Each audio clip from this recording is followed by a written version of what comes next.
Hey guys. Tonight we are traveling back to a world lit by flickering candles and shadowed by immense political ambition. We're heading to Elizabethan England, the time of Shakespeare, sprawling manners, and a beauty standard so brutal it makes modern-day contouring look like child's play. This is an era where achieving the perfect look didn't just risk a bad photo, it risked your life. Honestly, if you were dropped into the 16th century English court with your current skincare routine, you'd probably be considered a peasant. No offense. It's a journey into the original toxic beauty culture, hidden beneath layers of silk, velvet, and a whole lot of lead paint. So before you get comfortable, take a moment to like the video and subscribe, but only if you genuinely enjoy what I do here. Your support truly makes these late-night sessions possible. And while you're at it, let me know in the comments what city you're listening from and what time it is for you. I love seeing how far these stories travel. Now, dim the lights, maybe turn on a fan for that soft background hum, and let's ease into tonight's journey together. Imagine, for a moment, that you are not in your cozy bed, but in a grand, drafty English manor house. The year is somewhere around 1588. The air is thick with the smell of wood smoke, damp stone, and something vaguely like unwashed laundry, because, well, hygiene isn't quite what it will be in a few centuries. In this world, there is one sun around which all planets of society orbit. That sun isn't a celestial body, but a woman, Queen Elizabeth I, and she isn't just the monarch, she is the ultimate arbiter of style, the living embodiment of power, purity, and, most importantly, fashion. Your entire existence, especially if you are a lady of any standing, is a performance, and the star of this performance, the role you are desperately trying to land, is a woman pleasing to the Queen. To do that, you must emulate her, and her look is specific. It's an icon of controlled, almost mythical, beauty. You've seen it in the official portraits that are carefully distributed throughout the kingdom. The faces are perfect, luminous white oval, entirely free of blemish or emotion. It's a mask of serene power. Her hair is a fiery reddish gold, a stark, vibrant contrast to her pale skin. Her forehead is impossibly high and broad, a symbol of intelligence and aristocracy. Her lips are a delicate, Cupid's bow reed, and her neck is long and graceful, encircled by an enormous starched trough that looks like a high-fashion satellite dish. This isn't just a look, it's a political statement. The Queen's image, which became known as the Mask of Youth, was a masterful piece of propaganda. As she aged, her portraits did not. They became more stylized, more symbolic, erasing the lines of time and solidifying her image as the Virgin Queen. Forever young, forever powerful, married not to a man but to her country, she was a living legend. And her court was her stage. To be a part of it, you had to wear the costume. The pressure is immense. You study these portraits. You listen to whispered accounts from court. You understand that this prescribed beauty is your currency. A pale complexion signals that you are a lady of leisure, that you never toil under the sun. A high forehead suggests noble birth and a sharp mind. The red hair, that's a direct homage to the Queen herself, an act of flattering imitation. Every element is coded with meaning. There is no room for natural variations, no celebration of individuality. There is only the ideal, and you must contort yourself to fit it. Historians to this day still debate the true nature of Elizabeth's own relationship with this image. Was she the architect of this demanding aesthetic, a brilliant strategist using fashion as a tool of statecraft to project an aura of untouchable divinity, or was she, in some ways, a victim of it herself, trapped by the very image she had created? Forced to maintain the mask of youth long after her own youth had faded, we know she was famously vain and acutely aware of her appearance, once allegedly flying into a rage over an unflattering, unauthorized portrait. The truth likely lies somewhere in between a complex dance of personal vanity and political necessity. But for you, living in her shadow, the why is less important than the how.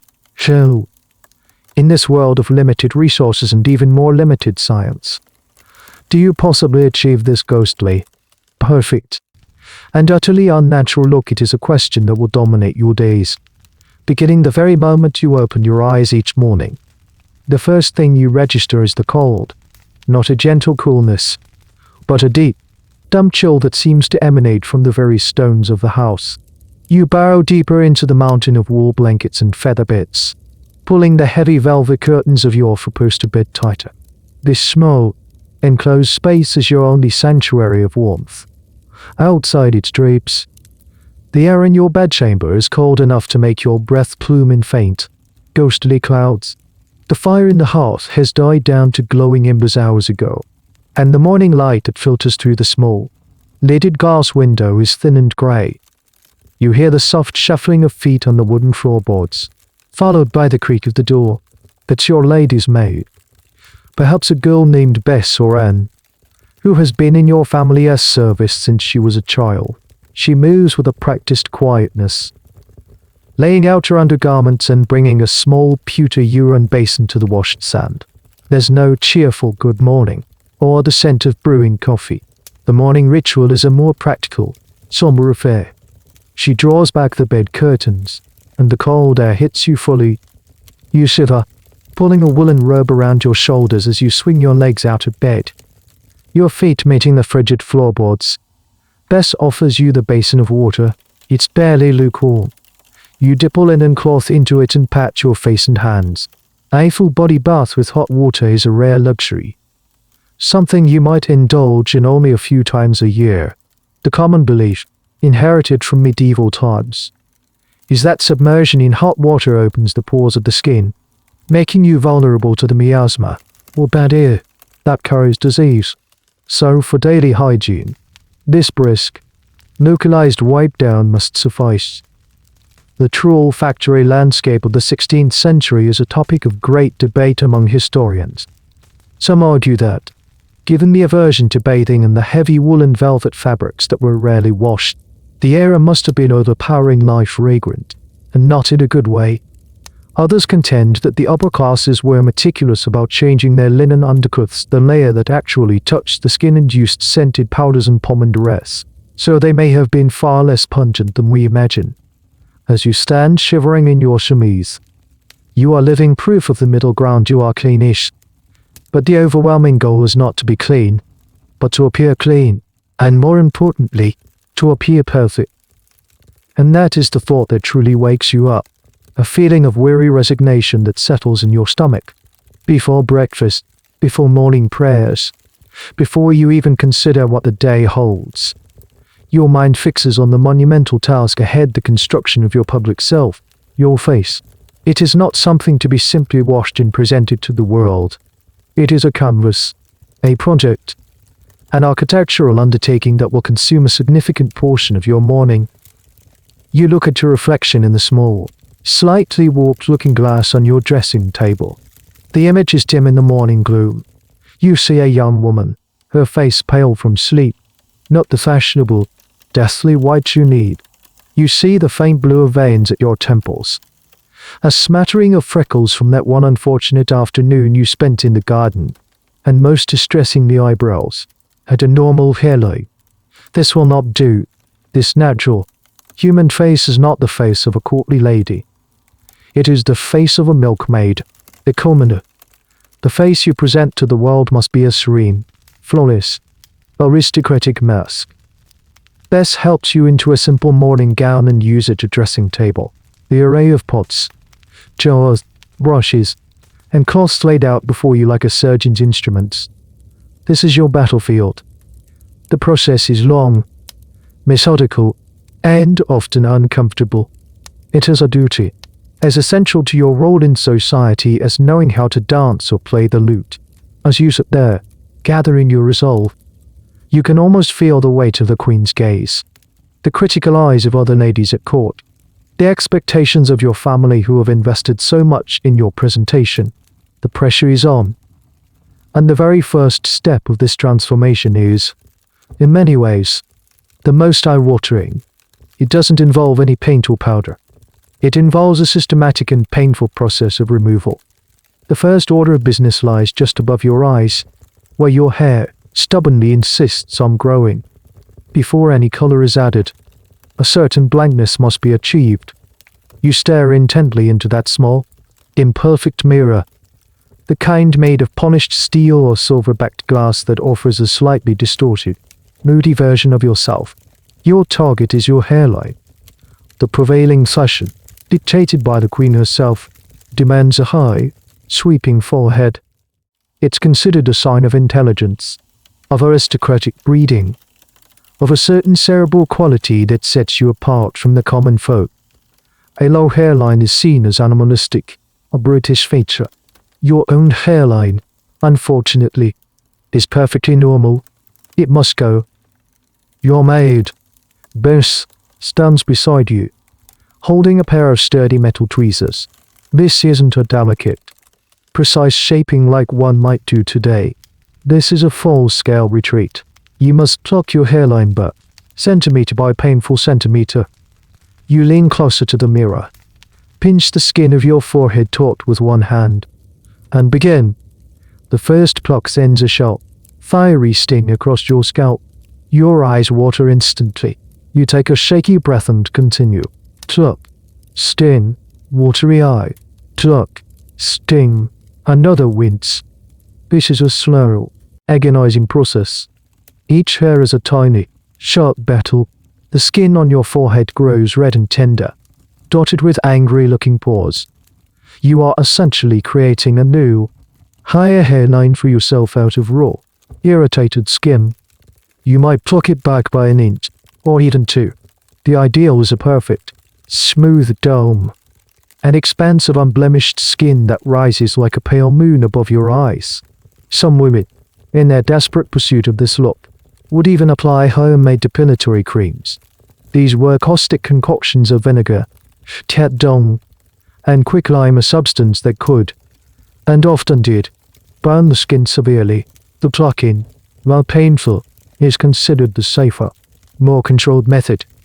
As you work, you might think about the origin of this peculiar trend.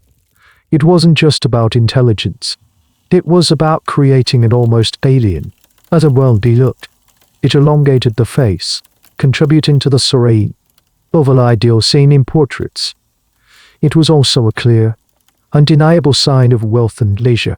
Who but a lady of high status would have the time, the servants, and the sheer fortitude to endure such a ritual every few days? A milkmaid certainly didn't have the luxury of sitting around plucking her scalp for an hour every morning. Like the pale skin, the high forehead was a form of class cosplay, a physical marker that you did not belong to the laboring masses. Now for the eyebrows, or rather, the lack thereof. You take the tweezers to them next. They, too, must be completely obliterated. Every last hair is plucked away, leaving a smooth, high arch of skin above your eye. This is perhaps one of the most striking features of the Elizabethan ideal. To a modern eye, it creates a strangely blank, almost startled expression. But in your time, it is the height of sophistication. It further enhances the vastness of the forehead and gives the face that mask-like quality. With no eyebrows to frame the eyes or convey emotion, your expression becomes a serene, unreadable canvas. Historians are still somewhat puzzled by the sheer totality of the brow-less rend. While some scholars argue it was purely aesthetic, a way to make the forehead appear even larger, others suggest it might have had more practical roots. Treatments for syphilis, a rampant disease at the time, often involved mercury, which could cause all of your hair to fall out, including your eyebrows.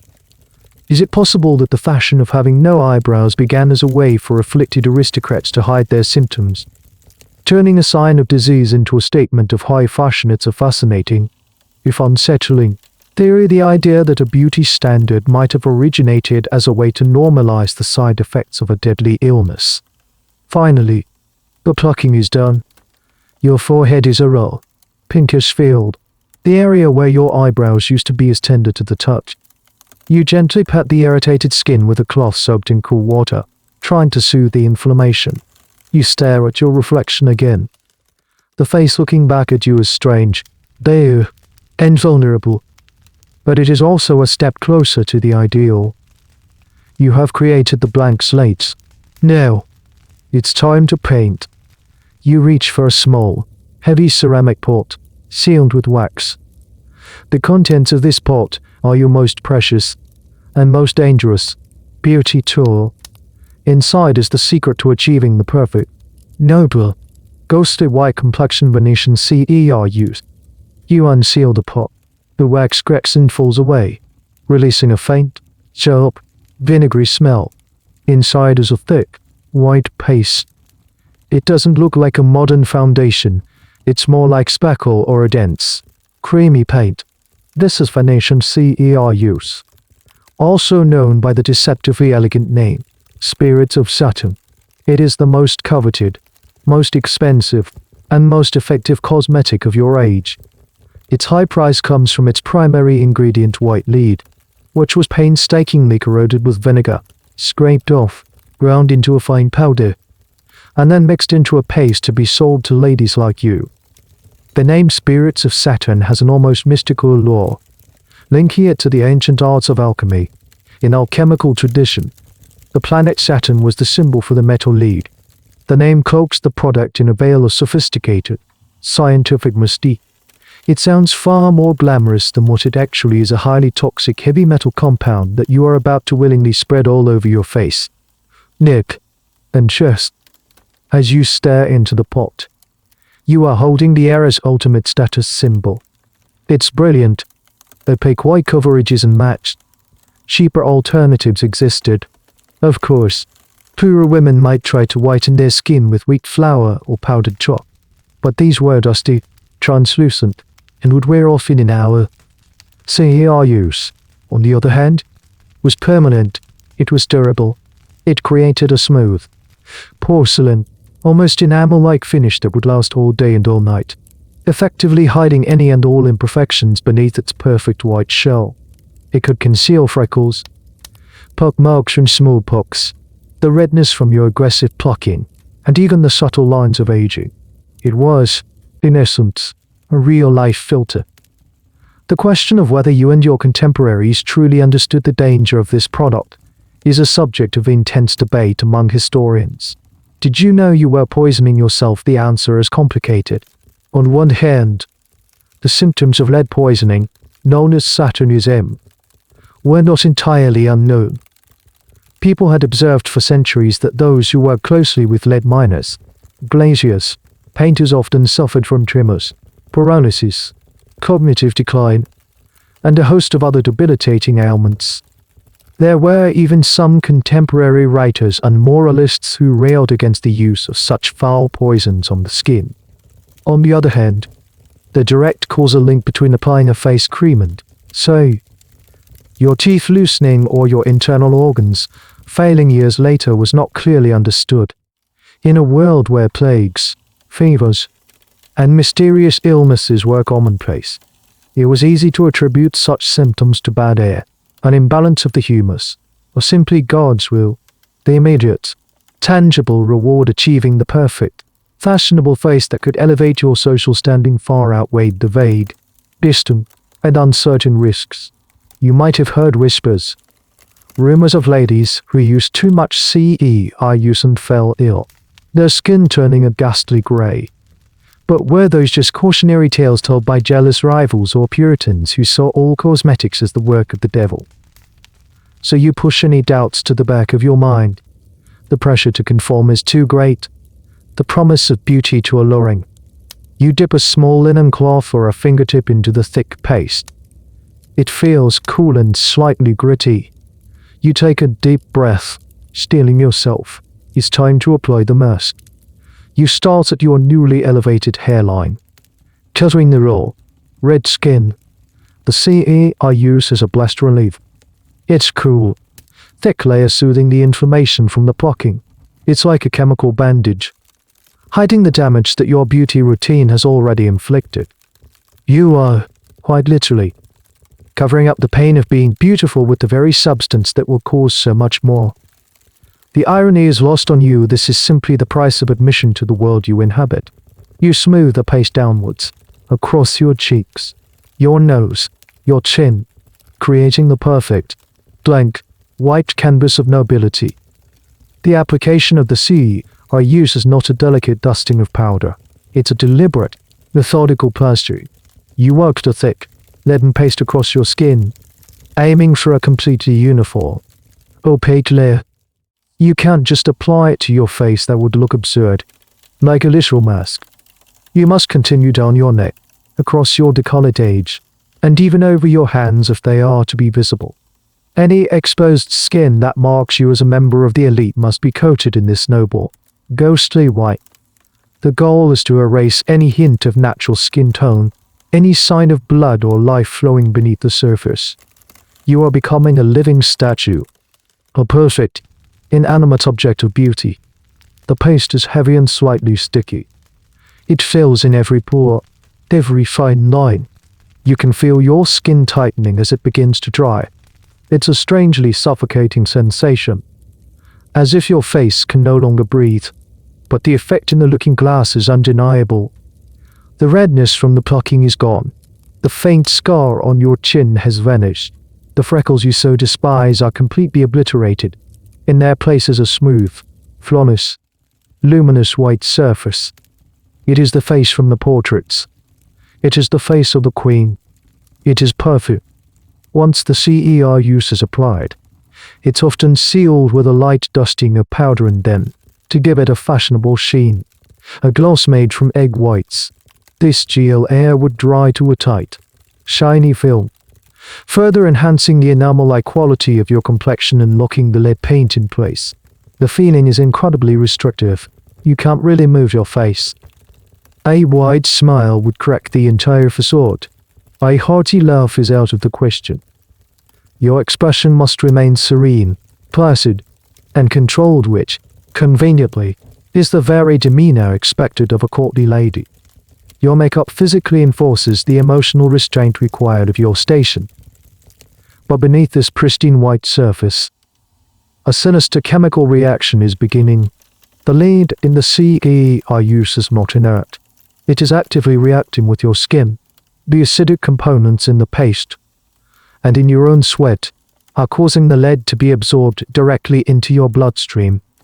This is where the true horror of Elizabethan cosmetics begins, not in the pain of the plucking, but in the slow, silent poisoning from within. One of the most insidious effects of long-term CER use is what it does to the skin itself. While it covers blemishes in the short term, it creates them in the long term.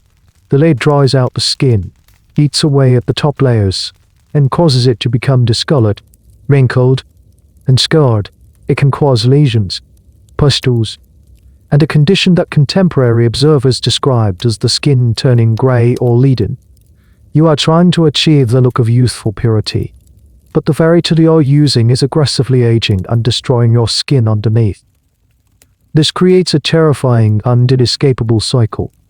The more your natural skin is damaged by the lead, the more imperfections you have to cover up, and the more imperfections you have, the more CER use you need to apply to hide them. You become dependent on the poison. The mask is no longer just a fashion choice, it becomes a necessity to hide the damage the mask itself has created. You are trapped. To go without it would be to reveal a face ravaged by the very beauty standard you are trying to meet. This vicious cycle is a historical detail that feels unnerving or modern, a physical manifestation of the impossible standards that can lock people into damaging behaviors. While you might not know the precise dermatological science, you see the evidence in the older ladies at court. You see the women who have been wearing the CER use for decades. You notice how their masks seem thicker, their skin beneath rumor to be a ruin. You tell yourself you'll be different. You'll be more careful. You'll use it sparingly. But the social pressure and the cycle of dependency are powerful forces. Some historians speculate that Queen Elizabeth I herself suffered from this very problem. As she aged, her layers of makeup were reported to have become increasingly thick, sometimes said to be an inch deep. It's a tragic image, the powerful monarch, a prisoner of her own iconic look, forced to pile on more and more of the poison to maintain the mask of youth, as her real skin deteriorated beneath. We'll never know for sure what her face looked like in her final years, as she famously ordered all mirrors to be removed from her presence. But for you, sitting at your vanity, the future is not yet a concern. For now, you are simply admiring the flawless, white perfection you have created, unaware that your skin has already begun to pay the price. Now that you've created your perfect, pale canvas, it's time to add a few carefully chosen accents. The look isn't one of colorful vibrancy, it's about stark, deliberate contrasts against the ghostly white. Your lips and cheeks need a touch of color to signify life and health, or rather, a highly artificial, doll-like version of it. You reach for another small, ornate pot. Inside is a vibrant, crimson pigment. This is your rouge. You dip a small brush made of badger hair or even just your fingertip into the color. You don't apply it to the apples of your cheeks for a healthy, natural-looking flush. That's not bestow. Instead, you apply a perfect, sharp circle of red high on the cheekbone. The effect is theatrical, not naturalistic. It's meant to look like paint on a porcelain doll. It's a deliberate, stylized splash of color that screams artifice, which is precisely the point. The source of this red pigment could be one of several things. If you are wealthy and fortunate, your rouge is made from cochineal. These are tiny insects, native to the Americas, that live on cacti. When dried and crushed, they produce a brilliant, beautiful, and most importantly non-toxic red dye called carmine. The importation of cochineal from the New World was controlled by the Spanish, making it an incredibly expensive and exotic luxury. To have cochineal-based cosmetics was a sign of immense wealth and global connections. It was the 16th century equivalent of having a rare, designer brand lipstick. However, if you are not at the very pinnacle of the aristocracy, or if you're looking for a cheaper, more vibrant red, your rouge might be made from something far more dangerous: cinnabar. Cinnabar is a bright red mineral, a toxic ore of mercury sulfide. When crushed, it produces a stunning vermilion pigment that was prized for its intensity, but it is, of course, a mercury compound. Every time you dust that pretty red circle onto your cheeks, you are patting a known toxin onto your skin. It gets absorbed, just like the lead, and contributes to the toxic load your body is accumulating. Mercury poisoning could lead to tremors, memory loss, kidney failure, and severely damaged teeth and gums. The most shocking application of this mercury-based pigment, however, is on your lips. You take the same cinnabar paste, or perhaps one mixed with a wax or fat to make it smoother, and carefully paint your mouth. The ideal lip shape is a small, delicate cupid's bow, not your natural lip line. Of course, you paint on a new, smaller mouth.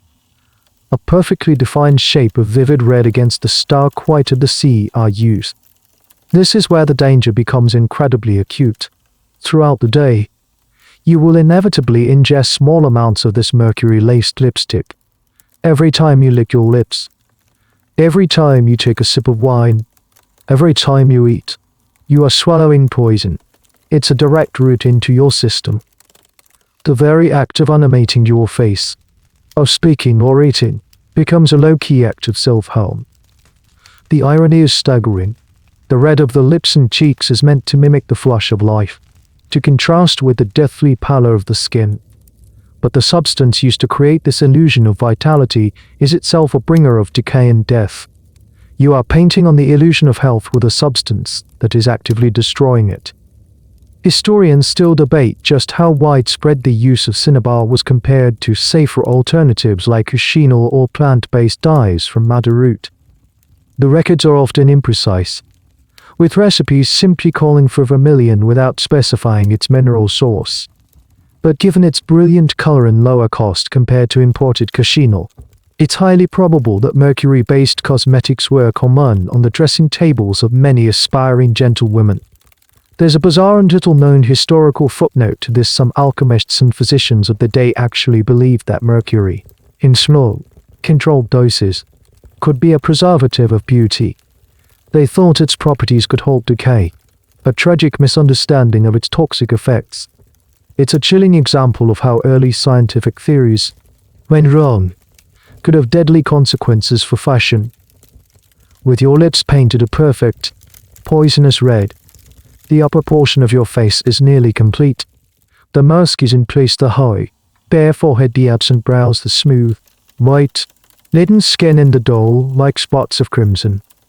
You avoid looking at your own eyes for too long in the mirror. Stripped of their natural frame of hair and brows, set within this stark white mask, they look unfamiliar and alien, but this is the face of power. This is the face of beauty.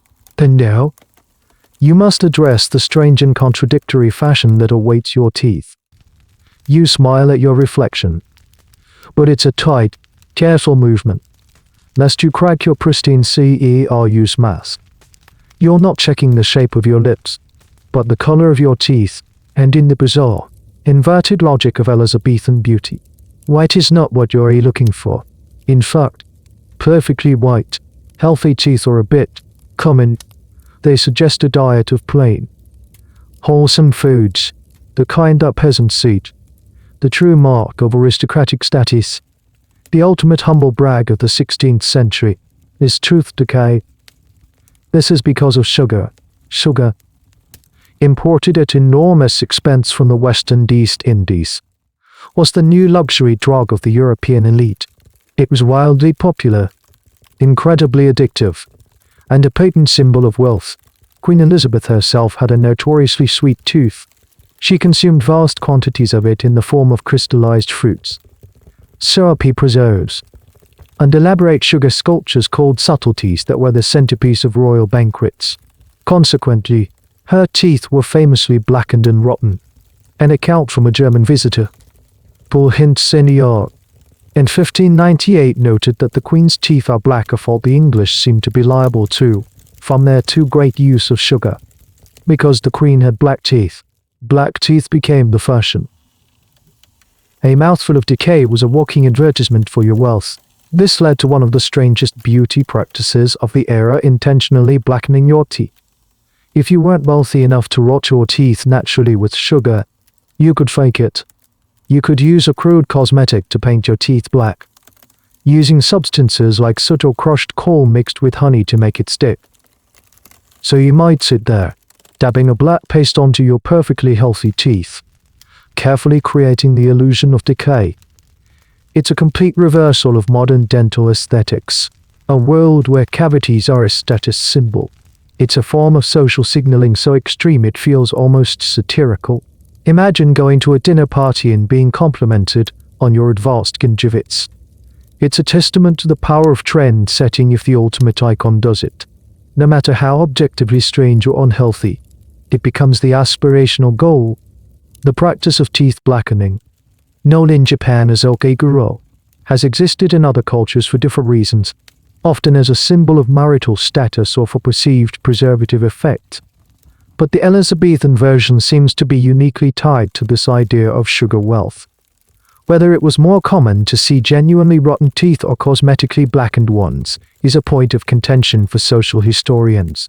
It's hard to tell from portraits, which tended to idealize subjects with demurely closed mouths, but written accounts from ambassadors and visitors, like Hint Senior, confirm that the dental health of the English aristocracy was noticeably poor, and it was a phenomenon directly linked to their affluence.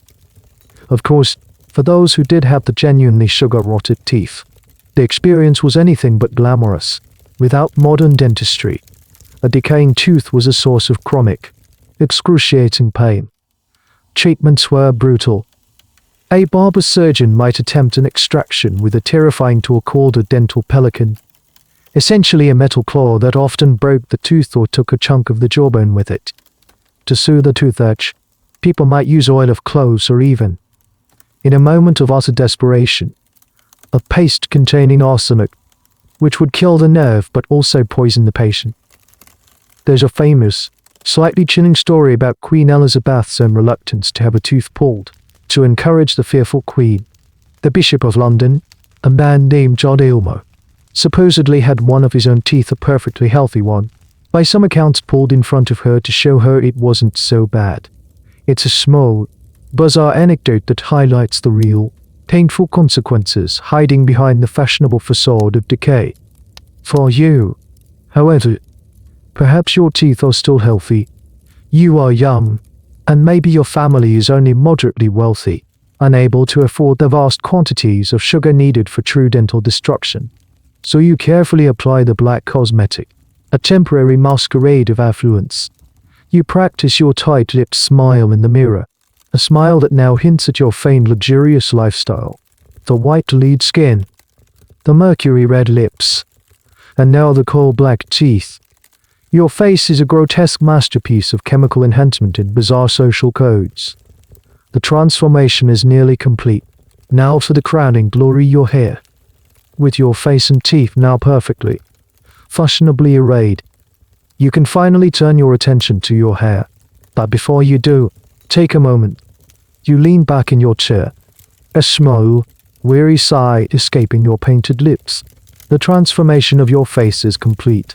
It is a masterpiece of artifice and endurance. And as you sit there in the cold morning light, you might imagine that you are unique in this struggle, a solitary artist working on her canvas. You are not. Right now, in a tall, timber-framed house in the bustling heart of London, the wife of a wealthy merchant is doing the exact same thing. Her room is smaller than yours.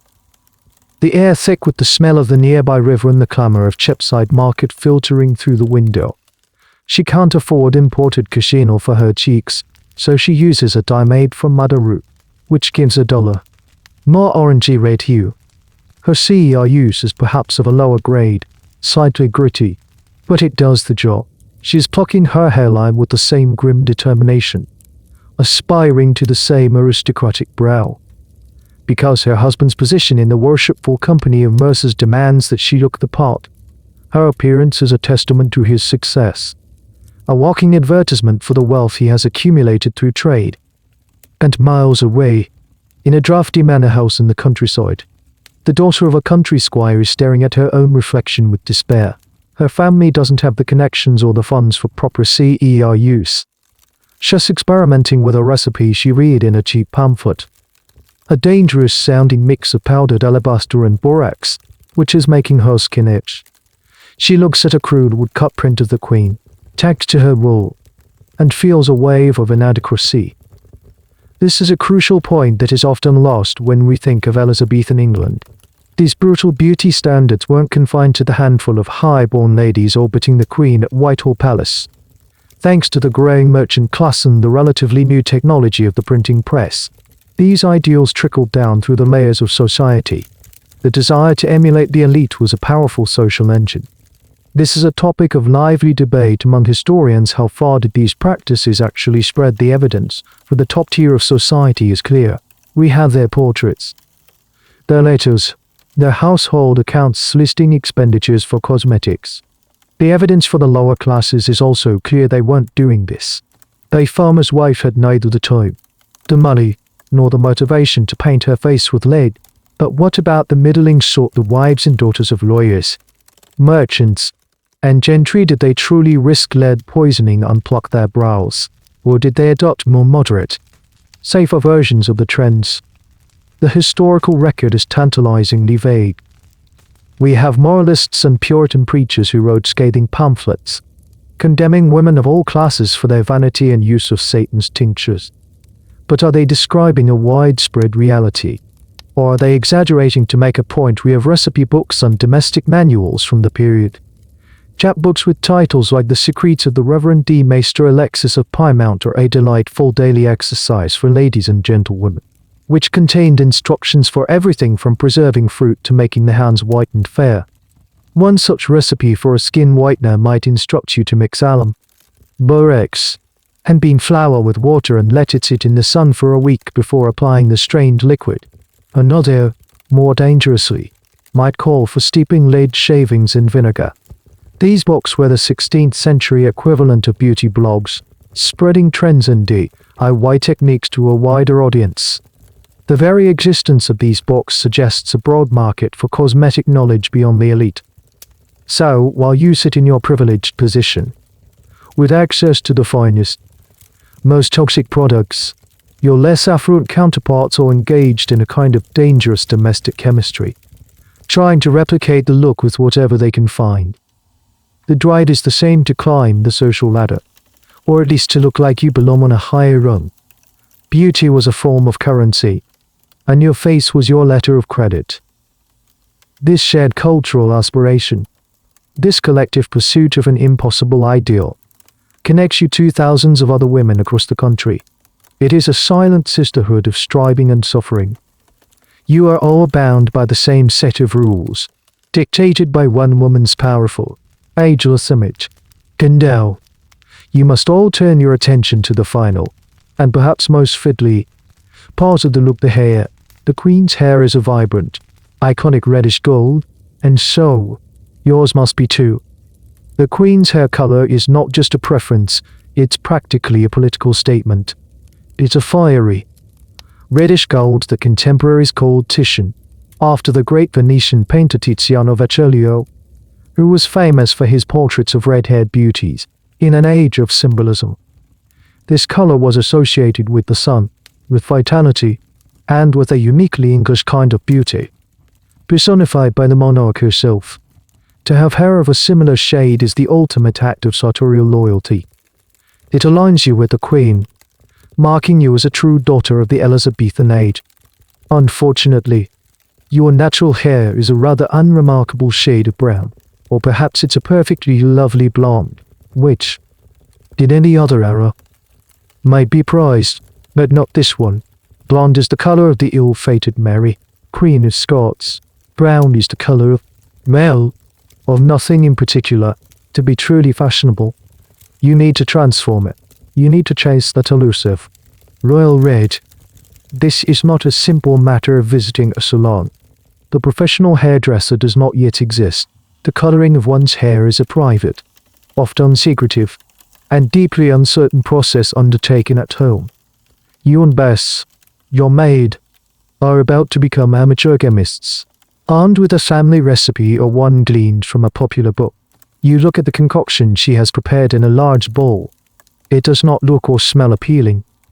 The recipes for achieving this reddish gold hue were a bizarre and dangerous blend of folk wisdom and alchemy. A common method involved a potent liquid known as a lye. To make it, you would mix caustic substances like quicklime, calcium oxide, and sulfur with water. This created a harsh alkaline solution that would strip the natural pigment from your hair. It was, essentially, a primitive and highly corrosive form of bleach. You can smell the sharp, acrid odor rising from the bowl, a scent like rotten eggs and burning stone. To this base lye, you would add other ingredients to impart the desired reddish tint. Rhubarb root was a popular choice, as were various types of wine or stale beer, but many recipes also called for metallic compounds. Lead, the same substance currently plastered on your face, might be added in the form of lead combs or powders, under the mistaken belief it would darken the hair or add luster. You still yourself. Bess begins to apply the foul-smelling goop to your long hair, section by section, using a cloth or a small brush. The mixture is gritty and stings where it touches your scalp. You have to be incredibly careful. A small drip on your forehead could react with the CER use, creating a black or grey stain that would be impossible to remove. A larger spill could cause a chemical burn. Use it ramrod straight, eyes squeezed shut, enduring the unpleasant process. Once your hair is saturated with this corrosive slurry, the next step is to sit in the sun for hours. You would go out into the garden or onto a balcony, wearing a special wide-brimmed hat with the crown cut out. This hat, called a solana, would shade your precious, lead-painted face from the sun while allowing your hair, spread out over the brim, to bake under its rays. The combination of the chemicals and the UV light would, hopefully, lift your natural color and deposit the reddish tones.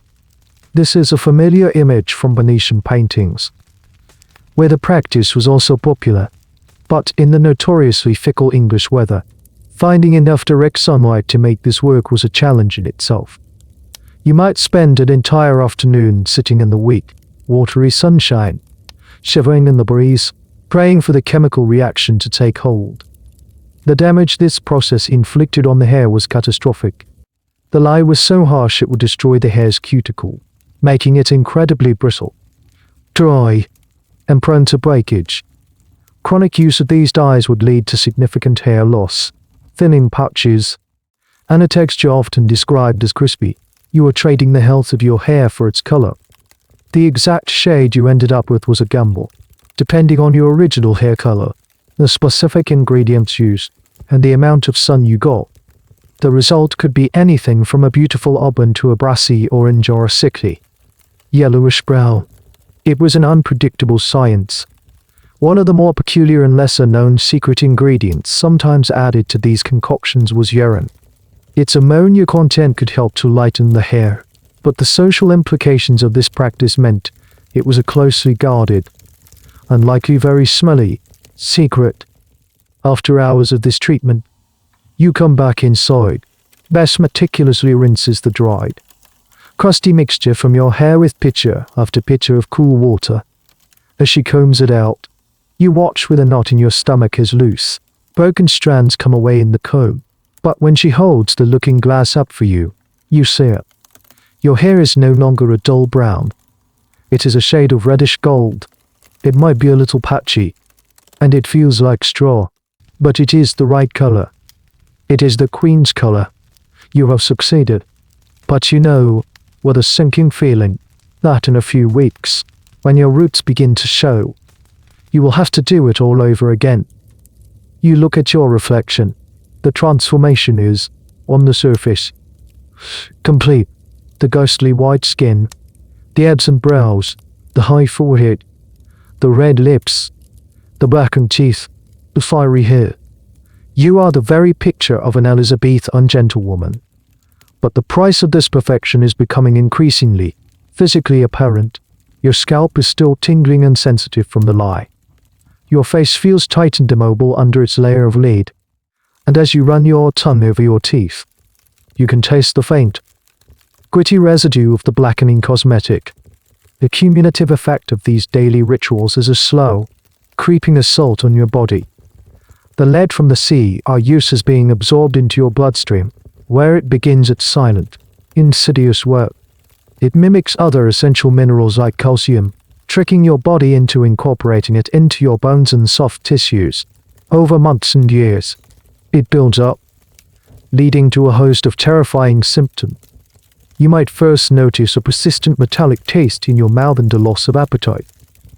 You might experience chronic abdominal pain, a condition known as Devon colic, which was later identified as a classic sign of lead poisoning. Your gums might develop a dark purplish or black line, called a Burton's line, another telltale sign of heavy metal poisoning, which you might ironically mistake for a side effect of your tooth-blackening cosmetic. As the toxicity progresses, the neurological damage begins. You could find your hands developing a tremor. You might suffer from insomnia, dizziness, and a general feeling of fatigue and weakness. Your memory might start to fail you. In severe cases, it could lead to paralysis, a condition known as wrist drop blindness, madness, and eventually, organ failure and death. The lead also attacks your reproductive system, a devastating consequence for women whose primary role in society was to produce heirs. Lead poisoning was a known cause of infertility, miscarriage, and stillbirth. How many aristocratic family lines faltered or ended because the women were slowly poisoning themselves in the name of beauty? It's a haunting question that historians grapple with. The records wouldn't list lead-based makeup as a cause of death or infertility. They would speak of a wasting sickness, a failure of the womb, or divine providence. The connection was invisible to them. This brings us to one of the most debated questions about Elizabethan beauty. What did they use to take the makeup off the sea? Our use was designed to be durable. It was an oil-based paint, essentially. It wouldn't just rinse off with water. Removing it was an ordeal in itself. The process often involved another set of equally bizarre and harsh concoctions. You might have to scrub your face with a mixture of bread, milk, and vinegar. More alarmingly, some removal recipes called for mercury, The idea was to use one poison to scrape off another. You might apply a mercury-based liquid or glaze to your face, which would help to dissolve the lead paint. This would then be scraped off, taking a layer of skin with it. You would essentially be giving yourself a chemical peel with mercury every night. This not only added another neurotoxin to your system, but also further damaged your already suffering skin, making the need for a thick layer of I used the next day even more critical. Other, gentler, but perhaps less effective, methods involved using oils or fats like almond oil or even animal lard to dissolve the paint, which would then be wiped away with a soft cloth. But this process would take time and leave a greasy residue, given the sheer tenacity of the CERUs. It's likely that a complete removal was rarely achieved. Many women probably went to bed with a faint, toxic veil of lead still clinging to their skin, which would be absorbed overnight. A particularly strange and little-known cleanser recipe involved using donkey's milk. This was an ancient beauty secret, famously associated with Cleopatra. The belief was that the milk had rejuvenating properties. While it might have been soothing, its ability to remove a thick layer of lead paint is questionable. It was more likely a luxury available only to the very wealthy, another status symbol in the endless performance of beauty. So at the end of a long day at court or an evening of dancing, your ordeal isn't over. You must face the painful, and potentially equally toxic, process of unmasking. Use it at your vanity, the candles flickering low, and begin the arduous process of scraping and scrubbing away the beautiful poison you applied that morning. Your face, when it is finally revealed, is red, and exhausted, and you know that tomorrow, the entire, painful, poisonous cycle must begin all over again. There is an alternative to this daily cycle of dyeing, bleaching, and potential scalp burns. It's an option that grows increasingly attractive as your own hair becomes more damaged, or as you simply tire of the unpredictable and laborious coloring process. You can give up on your natural hair entirely and embrace the ultimate hair accessory of the age, the wig. But this isn't a simple, subtle toupee. Elizabethan wigs were monumental constructions. They were large, elaborate, and unabashedly artificial. The goal wasn't to fool anyone into thinking it was your real hair. On the contrary, the very artifice of the wig was a statement of wealth and high fashion. It showed that you could afford to purchase vast quantities of other people's hair and have it styled into a magnificent sculpture for your head. The most fashionable wigs were, of course, the same reddish-gold Titian color as the Queen's hair. Queen Elizabeth herself owned a legendary collection of over 80 wigs, in various shades of reed and auburn. Her adoption of wigs became more pronounced as she aged, likely to conceal her thinning, graying hair and to maintain her iconic, unchanging image. As always, where the Queen led, the court followed. So you decide to invest. A good wig is expensive. The best ones were made from human hair, purchased from poor women or, in some grim cases, even taken from the dead. Blonde and red hair were the most prized and fetched the highest prices. If you couldn't afford human hair, a cheaper wig might be made from goat or horsehair, which was coarser and less convincing, but could still be styled into the correct shape.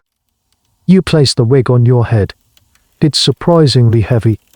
Your own hair is tightly pinned down beneath it, and the wig is secured with pins and sometimes a ribbon tied under the chin. The feeling is hot and constricting. The base of the wig is often a simple linen or silk cap, but it allows for very little air circulation.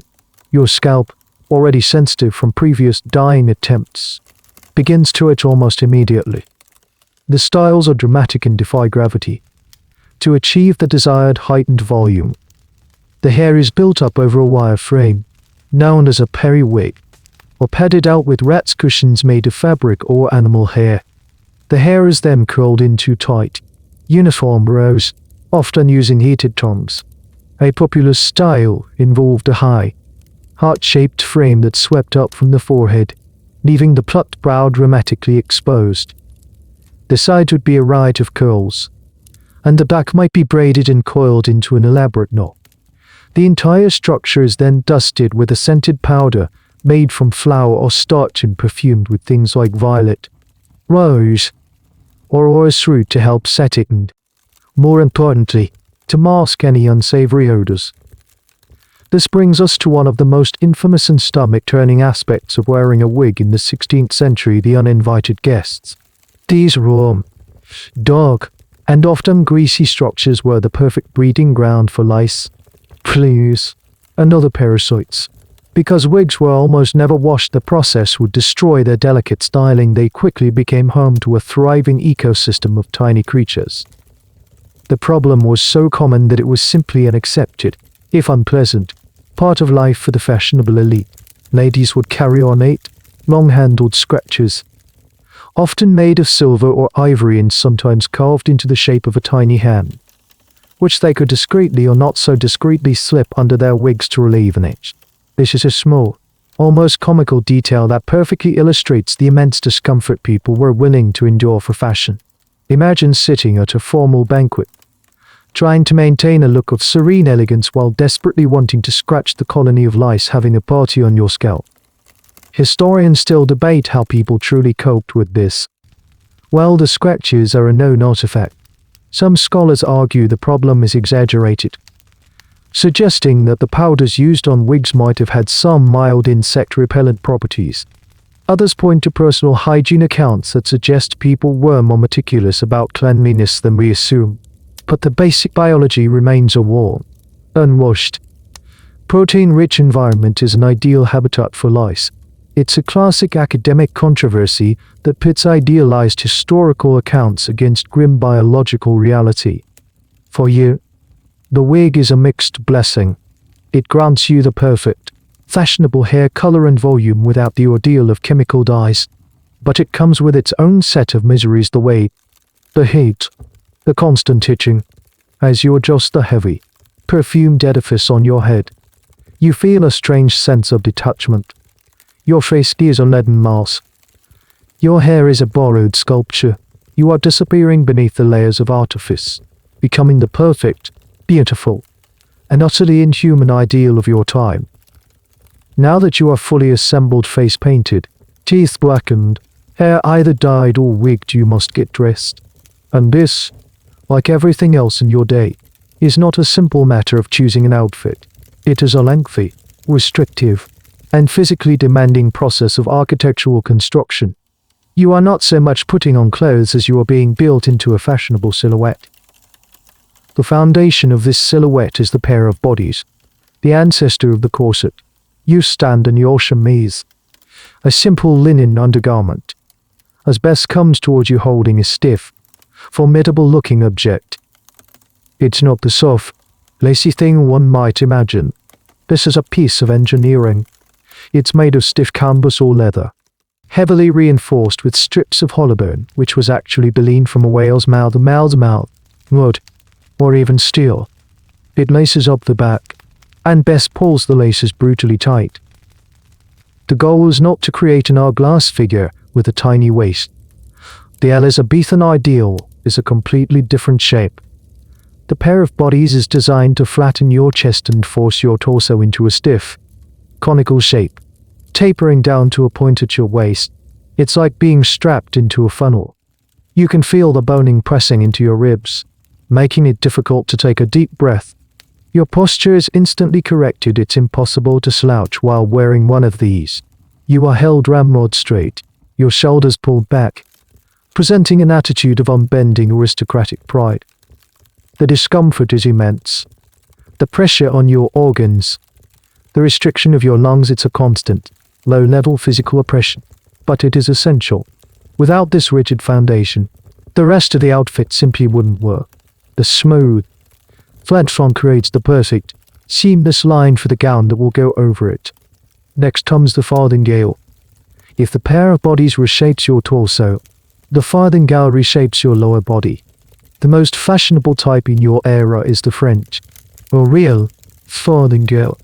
This is another bizarre piece of structural engineering. Imagine a large, padded donut that you step into and tie around your waist. It juts out horizontally from your hips, creating a wide, flat shelf. It looks utterly absurd on its own, like you're wearing a life preserver around your waist. This wheel is supported by spokes of hollow bone or wire. Over this, a series of petticoats are worn to smooth out the shape. The effect is to make your skirt billow out dramatically from the waist, falling straight down to the floor. It completely hides the natural shape of your legs, turning you into a geometric from a cone on top of a cylinder. Walking is a challenge. You have to learn to navigate doorways sideways. Sitting down is a complex maneuver that involves carefully backing up to a stool or chair and perching, as the farthingale prevents you from actually leaning back. There is a strange, little-known debate among costume historians about the true shape and function of the farthingale.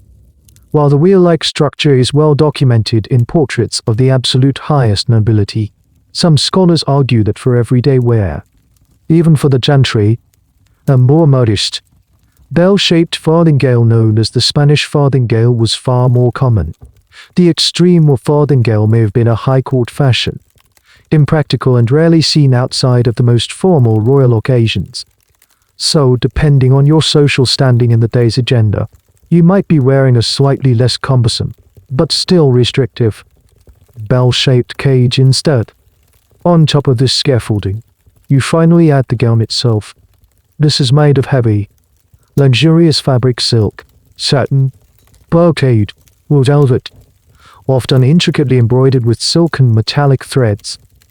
These fabrics are not just beautiful, they are incredibly heavy. An entire court outfit could weigh up to 20 or 30 pounds, about 9-14 kg. You are wearing the equivalent of a modern weighted blanket, all day long. The gown consists of a bodice, which is separate from the skirt. The bodice is stiffened and fits tightly over your pair of bodies. The skirt is immense, pleated onto the farthingale to create the desired volume. Then come the sleeves, which are often separate pieces tied on at the shoulder with ribbons. They are voluminous, padded, and decorated, adding even more width to your silhouette. Finally, the masterpiece of restriction is added, the ruff. This is the iconic, enormous, starched lace collar that encircles the neck. It's made of fine linen or lace, painstakingly pleated and set into a figure-8 pattern, and then stiffened with starch. A large ruff could be a foot or more wide and contain several yards of fabric. It's held in place by a wire support frame called a support house. The ruff is incredibly impractical. It makes turning your head difficult. Eating is a comical challenge, requiring long-handled spoons and careful, forward-leaning posture to avoid getting food all over your pristine lace. It isolates your head from your body, presenting it like a flower in a vase, or a severed head on a platter, depending on your perspective. It is the final, perfect symbol of a life of complete, impractical leisure. No one who has to do any real work could possibly wear such a thing. You are now fully dressed. You can barely breathe, you can hardly move, and you are carrying an immense weight of fabric and structure. You are a walking sculpture, a testament to your family's wealth and your own endurance. You are beautiful, and you are, in every practical sense, a prisoner of your clothes.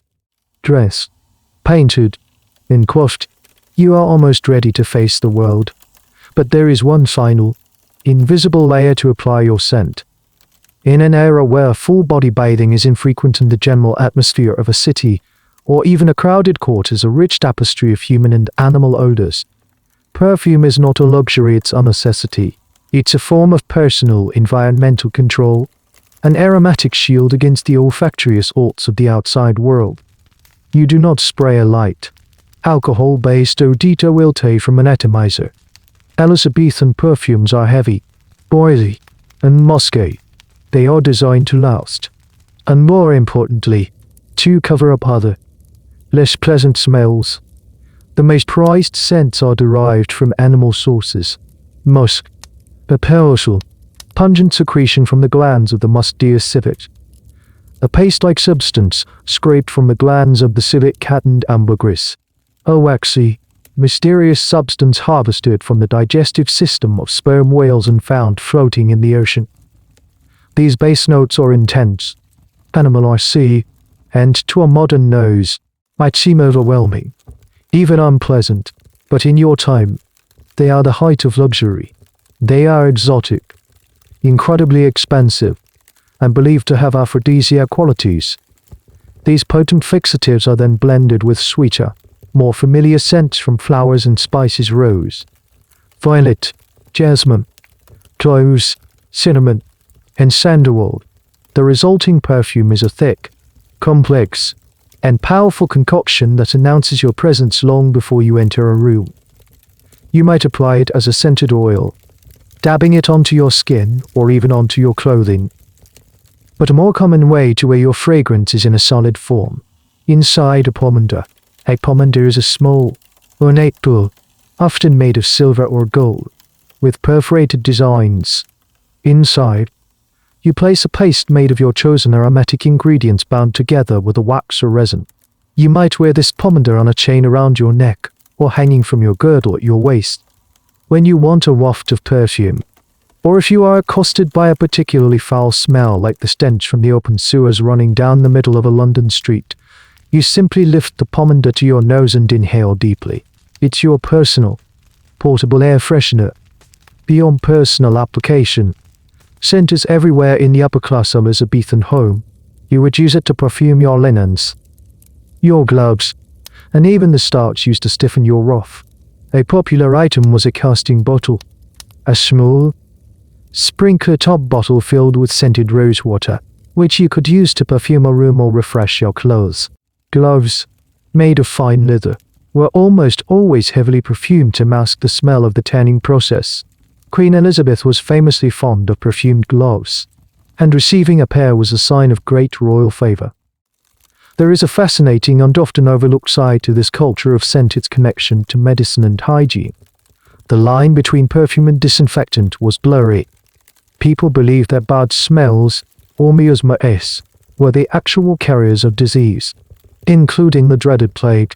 It was thought that by surrounding yourself with strong, pleasant smells, you could create a protective barrier that would ward off sickness. This is why, during plague outbreaks, physicians would wear those famous beaked masks. The beak was stuffed with aromatic herbs, spices, and vinegar, in the belief that breathing this purified air would protect them from infection. So, when you wear your pomander, you are not just making a fashion statement. In your mind, you are also practicing a form of preventative medicine. That cloud of musk and rose that follows you is your shield. This belief system is a point of ongoing discussion for historians of science and medicine. How much of it was genuine belief in the miasma theory, and how much was simply a practical way to make an often unpleasant world smell a little better? The truth, as is often the case, is likely a combination of both. You are making yourself smell good for social reasons, while telling yourself it's for your health. One of the more peculiar scent-related accessories you might possess is a flea fur, also known as a zebellino. This was the pelt of a small animal, like a sable or a marten, often with a jeweled head and claws. You would carry it or wear it draped over your shoulder. The theory was twofold. Firstly, the fleas and other pests that lived in your clothes or wig would be attracted to the fur of the dead animal, leaving you alone. Secondly, it was yet another ostentatious display of wealth. While this accessory is more iconically associated with the Italian Renaissance, its influence was felt in England as well. It's a slightly macabre, but strangely practical, element of high fashion. So you hang your pomander from your waist, you check your perfume gloves, and you take one last look in the mirror. You are a walking symphony of contradictions. A face of youthful purity painted with poison. A hairstyle of fiery vitality achieved with corrosive chemicals. A body contorted into an unnatural shape by a cage of hollow bone and wood. And an aura of sweet perfume designed to ward off the very decay that your own beauty routine is accelerating. You are finally ready. You open the door and step out of your chamber. A perfect, fragile, and toxic work of art. You move through the long, tapestry-lined gallery of your family's home. Your movements are slow and deliberate, dictated by the architecture of your clothing. Your farthingale, that wide wheel at your hips, forces you to glide rather than walk. You have to anticipate turns, gauge the width of corridors, and navigate furniture with the care of a ship captain maneuvering in a tight harbor. Your heavy velvet skirts rustle against the floor, and the faint, musky scent of your pomander trails behind you. This restricted movement isn't a bug, it's a feature. It enforces a sense of grace and dignity. It's impossible to run, to rush, or to make any sudden, unladylike movements while encased in this much scaffolding. Your clothing is a physical manifestation of the decorum expected of you. It makes you stately by default. You are on your way to a social gathering, perhaps a dinner at a neighboring estate, or an afternoon of music and conversation. As you arrive, you see other ladies, all variations on the same theme. You see a sea of pale faces, red lips, and fiery hair. The room is a gallery of living portraits, and this is where the performance truly begins. The purpose of this entire, agonizing morning ritual is not for your own private satisfaction. It is for the public gaze. Your value in this room is measured by your appearance. It is your primary contribution to the social landscape. You engage in polite conversation, your voice soft, your opinions agreeable. You discuss the latest news from court, the prospects of a new Spanish trade embargo, or the merits of a new poem by Master Spencer. But all the while, you are intensely aware of being watched. You observe the other women with a critical, appraising eye, and you know they are doing the same to you. It's a silent, constant competition, whose ruff is larger and more intricately starched, whose use is smoother, whose gown is made of a more expensive brocade. You might notice that Lady Anne's red hair looks a bit brassy today, a clear sign of a DIY job gone wrong. You see a faint crack in the CE, while you sneer Lady Margaret's mouth, a telltale sign that she dared to laugh too broadly. These are tiny victories and failures in the relentless game of beauty. This constant scrutiny fostered an environment of intense social pressure and, often, female rivalry. But it could also create a strange sort of solidarity. The shared experience of this punishing regimen was a powerful, if unspoken, bond. You all understand the pain of the tweezers, the sting of the lie, the suffocating feeling of the lead paint. You might exchange a glance with another lady that says, "Yes, my feet are also aching, and I can barely breathe." The men in the room, by contrast, are dressed for status, but also for action. Their clothing is opulent velvet doubles, silk hose, elaborate hats, but it allows for a freedom of movement you could only dream of. They can stride, gesture expansively, and even draw a sword if the occasion calls for it.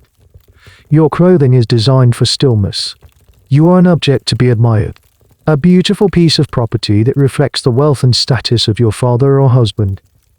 This stark difference in dress is a subject of endless fascination for gender historians and costume experts. Was Elizabethan women's fashion a tool of patriarchal oppression, designed to literally keep women in their place, restricted and ornamental, or was it a realm where women themselves, albeit within very narrow confines, could wield a certain kind of power by mastering this complex language of fashion? You could communicate your status, your wealth, and your adherence to the social order. A perfectly executed look was a form of female accomplishment. The debate continues, but as you stand there, trying to discreetly sip from a cup without smudging your mercury lipstick, the oppression argument feels rather compelling. A little-known aspect of these social gatherings was the banqueting course. After a main feast, guests might retire to a separate, smaller room called a banqueting house, often built in the garden.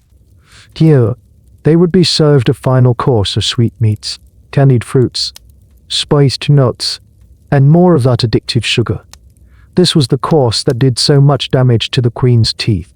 It was an intimate, exclusive part of the evening, and it was here, in the cozy quarters, that your makeup and perfume had to be at their most effective. It was also where the risk of cracking your use with a smile or a piece of sticky fruit was at its highest.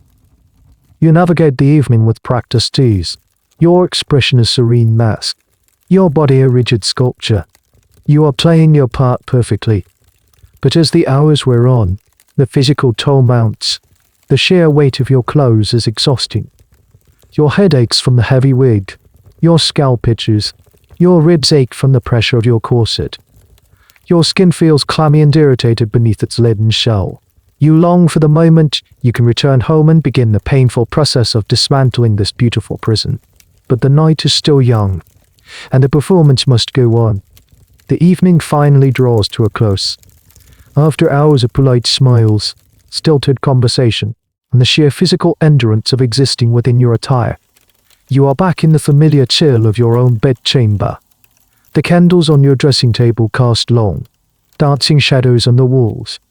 Your maid, Bess, is waiting for you, her expression one of weary sympathy. The public performance is over, but a private ordeal is about to begin the deconstruction. This process is, in many ways, the mirror image of the morning's ritual. A careful dismantling of the beautiful artifice. It starts with the heaviest and most cumbersome items. Bess helps you in unlift the wig from your head. The relief is immediate and immense. A rush of cool air hits your scalp, which is damp with sweat and maddeningly itchy. You can't help but scratch it vigorously, feeling a mixture of relief and pain. Bess inspects your scalp in the candlelight, perhaps clucking her tongue at the redness or searching for any telltale signs of lice. Next, the jewelry and the ruff. The heavy pomander chain is lifted from your neck. The pins holding your massive ruff are removed, and the starched collar is carefully placed on a special stand to preserve its shape. Untying the sleeves comes next, followed by the slow unlacing of the main gown's bodice. As each layer is removed, you feel lighter, freer. The heavy velvet skirt and its petticoats are unfastened and fall to the floor in a heap of luxurious fabric. You step out of the wheel farthingale, leaving the bizarre cage standing on the floor like a piece of abandoned sculpture. Finally, the most intimate and arguably most oppressive garment, the pair of bodies. Bess works at the laces at your back, loosening the tight grid of cords. As the pressure releases, you take your first truly deep breath of the day. The feeling is exquisite, a rush of air filling your lungs to their full capacity. You might feel a dull ache in your ribs and back as your body readjusts to its natural posture. You are left standing in your linen chemise, the thin, innermost layer that has been crushed against your skin all day. Now, you sit at your vanity for the most dreaded part of the nightly ritual, removing the mask of youth. Your face is a grimy, slightly cracked canvas. The vibrant red of your lips has faded and smudged. The pristine white is streaked with dust and sweat. It needs to be scrubbed off, and as we've discussed, this is no easy task. Bess brings you the bowl of cleanser, perhaps the mercury-based solvent, or the less effective but safer oily concoction. You begin to work at your face, scrubbing with a linen cloth. It's a harsh, abrasive process. The goal is to get the lead paint off, but it feels like you're taking a layer of skin with it. The cloth comes away dry and grimy. You scrub at the edges of your hairline, at the creases around your nose, trying to get every last trace of the poison off your skin. Your face, when it is finally bare, feels raw and tender. You look in the warped mirror. The woman looking back at you is not the serene, courtly beauty from a few hours ago. Her face is flushed and blotchy from the scrubbing. The skin around her eyes is irritated. The high forehead you so painstakingly plucked this morning is now an angry shade of red. This is the reality behind the portrait. The raw, human cost of the ideal. There is a strange and little-known element to this nightly routine for the truly devout or superstitious. Some moral and religious texts of the time warn that a woman who went to sleep still wearing her painted face was risking her immortal soul. They argued that if she died in the night, the devil would not recognize her as one of God's creations and would claim her soul for his own. It's a terrifying piece of theological propaganda, designed to scare women away from cosmetics. Whether anyone truly believed this is a matter of historical speculation, but it adds another layer of grim urgency to the nightly scrubbing. You are not just cleaning your face, you are ensuring your soul is recognizable to your maker. Your final task is to rinse your mouth, trying to get rid of the foul taste of the tooth-blackening cosmetic and the lingering mercury from your lipstick. You might brush your teeth with a chew-stick, wig frayed at one end, or simply rub them with a cloth. Exhausted, stripped bare, and sore, you are finally ready for bed. You pull on a simple night rail and climb into the cold but welcoming expanse of your four-poster bed. Pulling the curtains tight, you have survived another day. You have performed your role flawlessly, but as you drift off to sleep, you are acutely aware of the damage. You can feel the phantom weight of the ruff, the ghost of the corset's pressure, and you know that the lead and mercury are still there, invisible, silent, working their way through your system. The beauty you project to the world is a fragile illusion, and the price for it is paid here, in the cold, dark privacy of the night. In the quiet darkness of your curtained bed, sleep doesn't come easily. Your skin still stings from the harsh removal of the CRUs, and a low-grade headache pulses at your temples, a souvenir from the heavy wig. It is in these moments, suspended between the exhausting performance of the day and the oblivion of sleep, that a quiet rebellion might begin to brew in your mind. A question, whispered to the darkness, is it worth it? The thought is dangerous. To question the established order, even in the privacy of your own mind, feels like a transgression. The entire structure of your world is built on these performances of status, these rituals of conformity. To reject them would be to reject your place in society. It would be social suicide. Your family's reputation, your marriage prospects, your very identity are all tied up in that pot of lead paint and that suffocating corset. And yet, you think of your cousin from the countryside, a young woman from a less ambitious branch of the family. You saw her last summer. Her face was natural. She had freckles, a dusting of sun-kissed color on her cheeks. She had eyebrows. Her hair was its own simple brown color, braided neatly. She laughed, a slow, open-mouthed laugh that showed her healthy, white teeth without a hint of shame. At the time, you had pitied her. You saw her as rustic, unsophisticated, hopelessly out of fashion. But now, in the throbbing quiet of your chamber, you recall the ease with which she moved, the way she could run across a lawn with the dogs, the simple freedom of her existence. This internal conflict is the unspoken story of many women of your time. While portraits and official histories present a monolithic image of fashionable conformity, the reality was surely more complex. There must have been women who, like you, grew weary of the pain, the cost, and the sheer, mind-numbing effort of it all. This weariness occasionally bubbles to the surface in the historical record, often in the form of satire. The burgeoning theatre scene of London, with playwrights like Shakespeare, Ben Jonson, and Thomas Middleton, was a hotbed of social commentary. The fops and dandies of the stage were easy targets, but so were the overly fashionable ladies.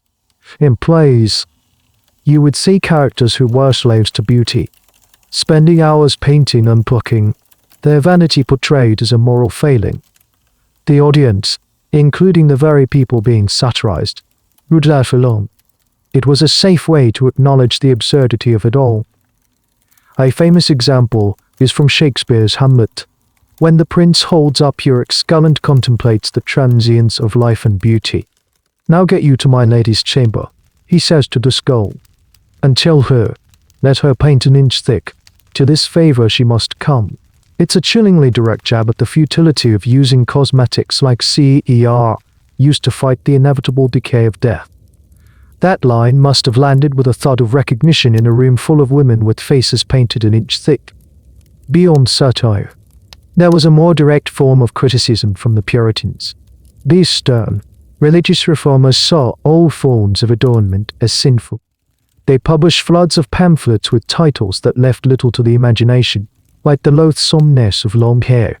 They railed against makeup, elaborate clothes, and wigs as the work of the devil, designed to tempt men and display worldly pride. For a Puritan woman, a plain face and simple, dark clothing were signs of piety and inner grace.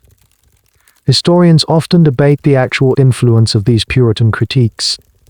Did they genuinely persuade aristocratic ladies to abandon their Use likely not. The pull of court fashion was far too strong.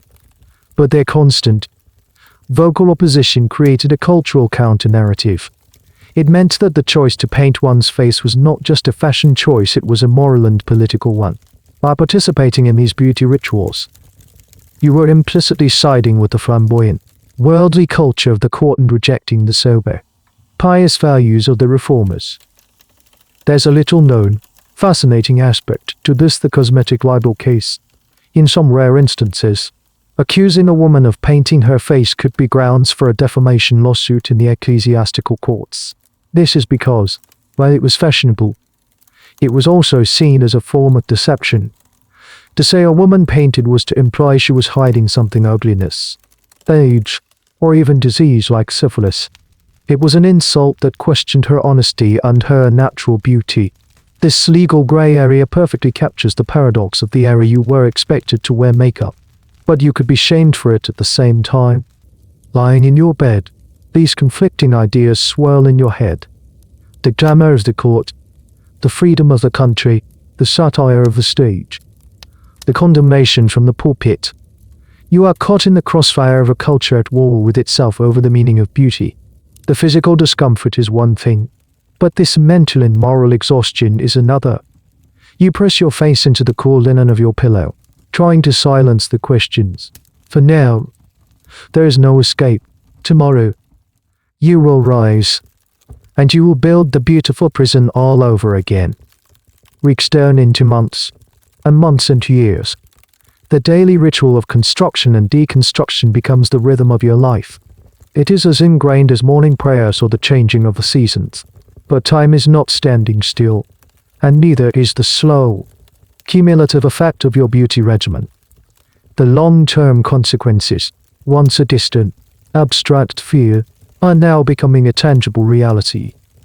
You notice it first in the mirror during those brief, vulnerable moments at night after you scrubbed your face raw. Your skin, where it's not irritated from the cleaning, has a strange, greyish undertone. It's lost its natural vitality. The very lead you used to create a youthful white pallor is permanently staining your complexion, giving it a lifeless, leaden hue. The fine lines around your eyes seem deeper than they should be for a woman of your age. Your skin has a dry, papery texture. The poison is winning. The mask is becoming the reality. Then there are the other symptoms. The ones you try to ignore. The persistent, dull ache in your joints. The way your hands sometimes tremble when you try to do fine embroidery. The frequent headaches and the constant feeling of fatigue that you chalk up to the demands of social life. You find yourself becoming more irritable, your mood swinging unpredictably. Your maid, Bess, might comment that you have a short temper these days. You dismiss it as stress. But it's the mercury and lead working on your nervous system, fraying the edges of your personality. Your hair, if you still bother with your natural locks, is a wreck. Years of bleaching with harsh yes have made it thin, brittle, and patchy. It breaks easily, and you notice more of it coming out on the brush each day. This is the point where many women, even those who resisted at first, finally surrender to the necessity of a wig. The wig is no longer just a fashion choice, it's a cover-up for the damage that fashion has wrought. Perhaps the most distressing change is in your mouth. Your gums are often sore and bleed easily. They have developed that dark, purplish Burton's line, a grim hallmark of lead poisoning. Whether you blacken them cosmetically or they decayed naturally from sugar, are loose. Eating an apple is a risky proposition. The chronic pain of toothache becomes a frequent, unwelcome companion. You see these same signs of decay in the other women at court, especially the older ones. You see the slight tremor in a celebrated beauteous hand as she lifts a cup. You hear the hushed gossip about another lady who has been unwell for months, suffering from a mysterious wasting sickness that no physician can cure. You see them, and you see your own future. This slow, creeping deterioration is one of the most tragic and least discussed aspects of the Elizabethan ideal. We see the portraits, the glorious, static images of perfection, But we don't see the dynamic process of decay happening just beneath the surface. The portraits are a snapshot, the reality was a slow-motion horror story. There's a specific, chilling anecdote that illustrates this perfectly. It concerns one of the most famous beauties of the era, a rival to the Queen's own legendary status, Letty's Snow White. She was the Queen's cousin, and she made the fatal error of secretly marrying Elizabeth's favourite, Robert Dudley. The Queen never forgave her. Letty was known for her stunning looks and fiery red hair, a mirror of the Queen's own. She lived to a very old age, dying at 91. A contemporary account of her in her final years describes her as a lady of a very high spirit and a very great presence. However, other, less flattering reports whisper that decades of cosmetic use had taken their toll, and that she relied on an ever thicker mask of makeup to hide the ruins of her famous beauty. The historical debate here centers on the perception of aging itself. In a culture so obsessed with the mask of youth, how did people grapple with the natural process of getting older? Was there any space for a woman to age gracefully? The evidence suggests not really. For women in the public eye, aging was a battle to be fought, and cosmetics were the primary weapon. The goal was to arrest time, to present the same face to the world at 50 as you did at 20. It was an impossible, and ultimately tragic, quest. You are now firmly trapped in the beauty cycle. You must wear the CERUs to hide the damage the CERUs has caused. You must wear the wig to hide the bald patches the hair dye has created. You are maintaining the facade not just for fashion, but out of a desperate need to conceal the truth of your own physical decline. The beautiful prison you built for yourself years ago has shrunk, its walls closing in. You are no longer just a resident, you are its prisoner. And the sentence is for life. As your reliance on these artificial aids becomes absolute, your mourning ritual shifts. The focus is less on transforming your natural features and more on expertly applying the prosthetics of beauty. The wig is no longer an occasional accessory but a daily necessity. And with this comes a deeper dive into the world of hair architecture. Your dressing table now features not just pots of makeup, but an array of tools that look like they belong in a sculptor's studio. There are wireframes of various shapes, some heart-shaped, some more rounded, that will form the substructure of your hairstyle. There are ruts and puds, which are cushions of varying sizes made from fabric or cheaper animal hair, used to create volume and shape where your own thinning hair, or even the wig itself, is insufficient. Bess, your maid, has become a master craftswoman. She takes the wig, which has been resting on its wooden stand overnight, and begins to work. If any curls have fallen, she resets them using heated tongs. These aren't electric curling irons, of course. They are simple iron rods that are heated in the embers of the fire. It's a perilous process. Too hot, and the tongs will singe the expensive hair, leaving a foul-smelling burn mark. Not hot enough, and the curl won't hold. Bess tests the heat by spitting on the tongs or holding them close to a piece of paper. If it sizzles or smokes, they are too hot. She places the wire frame on your head over a linen coif that protects your scalp. Then, the wig is carefully positioned over the frame. The real artistry now begins: padding and pinning. Bess uses the pads to build up the height and width of the style, securing them to the frame and the wig base with a small arsenal of pins. She is creating a gravity-defying edifice on your head, a towering structure of curls, braids, and pus that perfectly aligns with the latest fashion plates smuggled in from France or Italy. Once the shape is perfect, the entire construction must be decorated. This is where you can express a degree of personal style within the rigid confines of the trend. Of course, you might at best weave in strings of pearls, twisting them through the curls and braids. Small, delicate jewels on pins, called bilaments, could be dotted throughout the hairstyle like tiny, glittering stars. Feathers, usually ostrich plumes dyed in various colors, were also a popular adornment, adding even more height and drama. A particularly lavish and lesser-known hair decoration was the ship tire. This was a specific and incredibly extravagant headdress, sometimes incorporated into the hair itself, shaped like a ship in full sail. It was a patriotic nod to England's growing naval power, especially after the defeat of the Spanish Armada in 1588. To wear a miniature, jewel-encrusted galleon on your head was the height of ostentatious, topical fashion. It's a wonderfully absurd image that perfectly captures the theatricality of the age. The entire structure is then given a final, heavy dusting of scented powder. This was usually starch of finely milled flour, perfumed with orris root, rose, or violet. This powder serves multiple purposes. It helps to set the style, holding the curls in place. It absorbs grease and oil, dry cleaning the wig that is so rarely washed. It helps to blend the color of the wig and any additional hairpieces. And, most importantly, it masks the smell of a wig that is worn day after day. The question of how these elaborate styles were maintained is a point of contention for costume historians.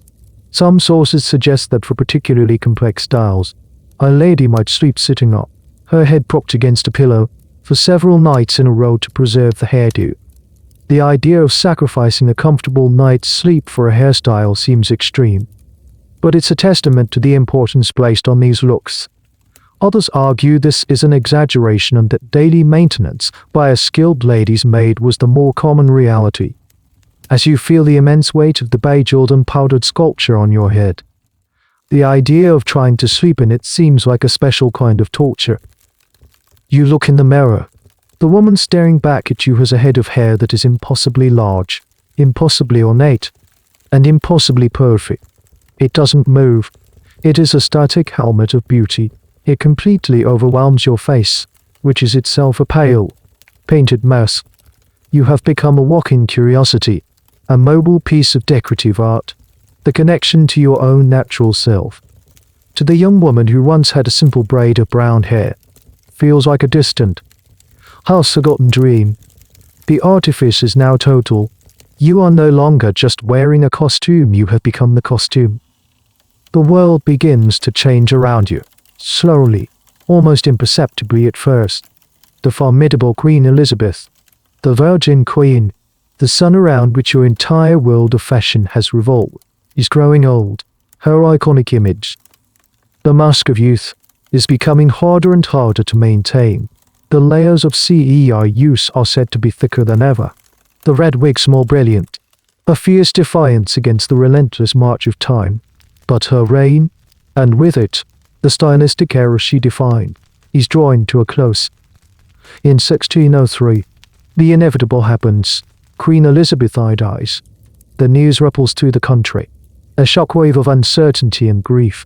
For you, and for the entire generation of women who have shaped themselves in her image. It is the end of an era in a very personal way. The North Star of your aesthetic universe has gone out. The throne passes to her cousin, James VI of Scotland, who becomes James I of England. A new court arrives, the Jacobean court, and with it, a new set of fashions. A new queen, consort Anne of Denmark, and a new ideal of beauty. The changes are not instantaneous. Fashion evolves, it rarely revolutionizes overnight. The pale skin remains a desirable trait, as it will for centuries to come, the steadfast marker of a life of leisure. But the extreme, rigid artifice of the Elizabethan era begins to soften, to relax. It's like a collective, societal exhale after decades of being held in a state of rigid tension. You start to see the changes in the younger women at court, the ones who are just beginning their social careers. The impossibly high, tucked forehead starts to look a little severe. A new fashion emerges for a softer hairline, with delicate curls and wisps framing the face. Eyebrows, your long-lost facial features, begin to make a tentative comeback, though they are often still plucked into a very thin arch. The silhouette of clothing begins to shift dramatically. The wheel farthingale, that absurdly wide shelf, disappears almost completely, replaced by a more flowing, high-waisted gown that hints at the natural shape beneath rather than encasing it in a geometric cage. The bodices are still structured, but the overall effect is one of greater ease and movement.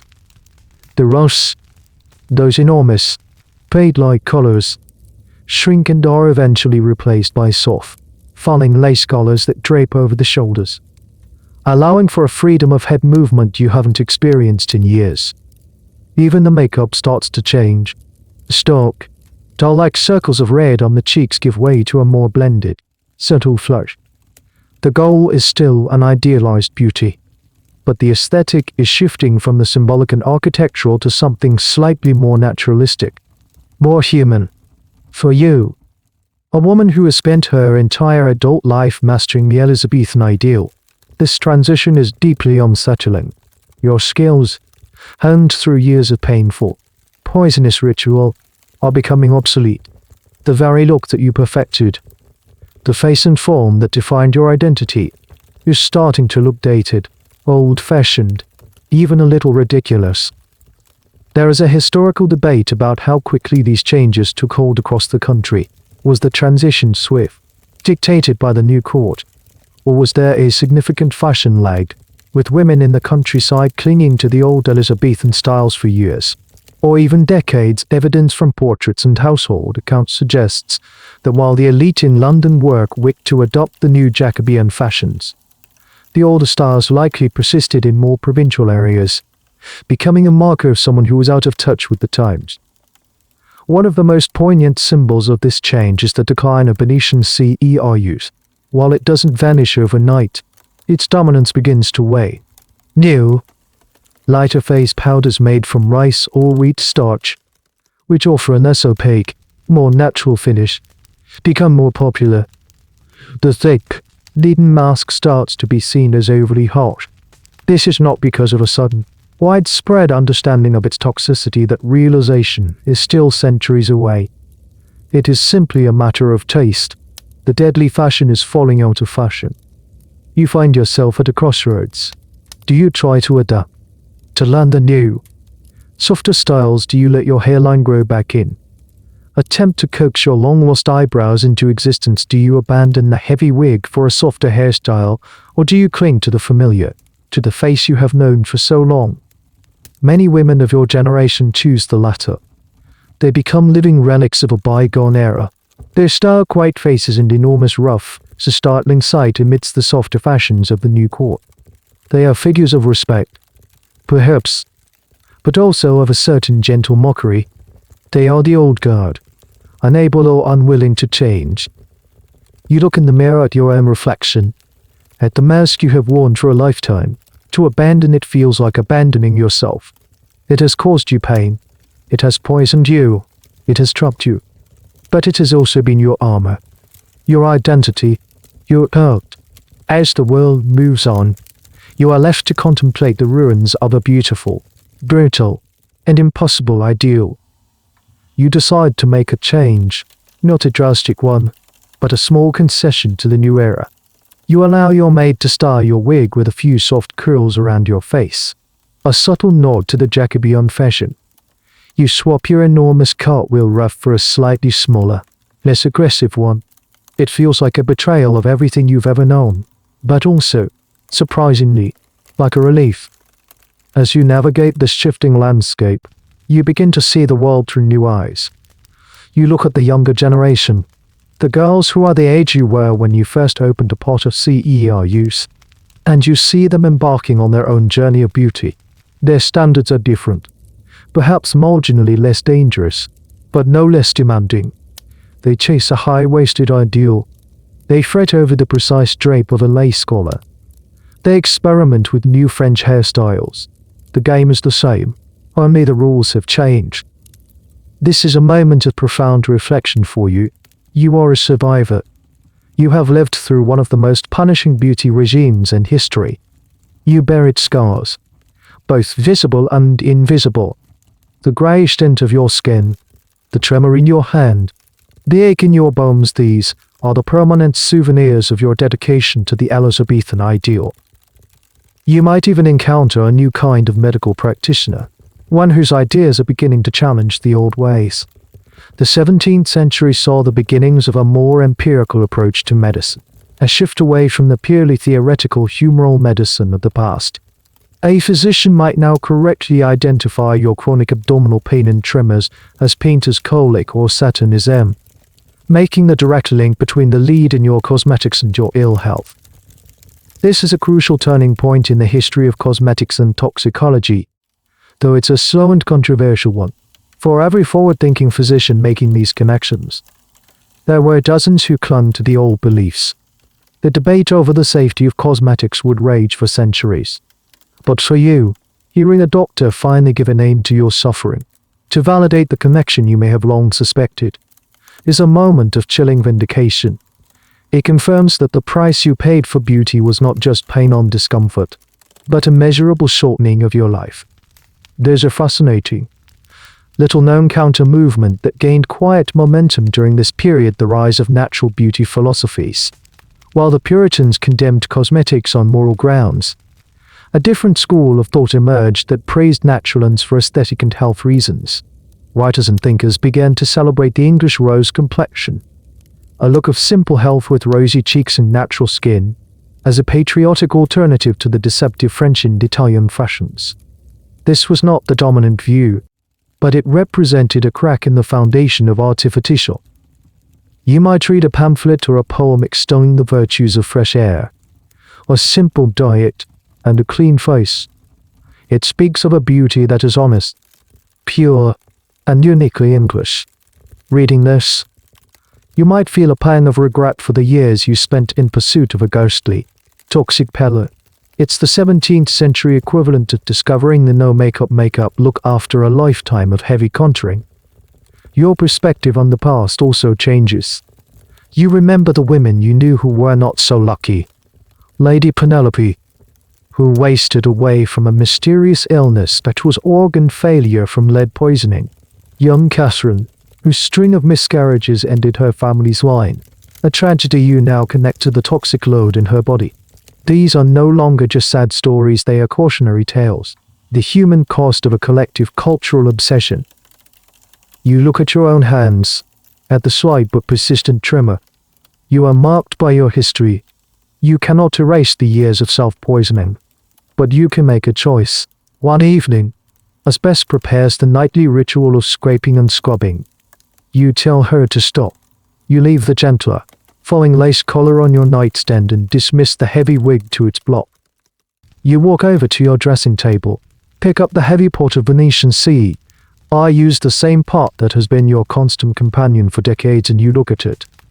It represents your youth, your ambition, your triumphs, and your suffering. It is a symbol of an entire chapter of your life. With a quiet, final gesture, you place it in a drawer and close it. You will not be using it tomorrow. The mask is finally off. The first few days without the mask are unnerving.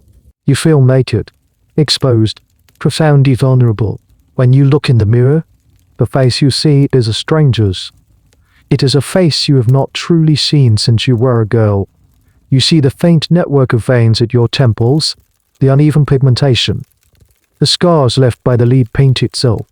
You see the woman, not the icon. It is unsettling, but there is also a flicker of something else: freedom.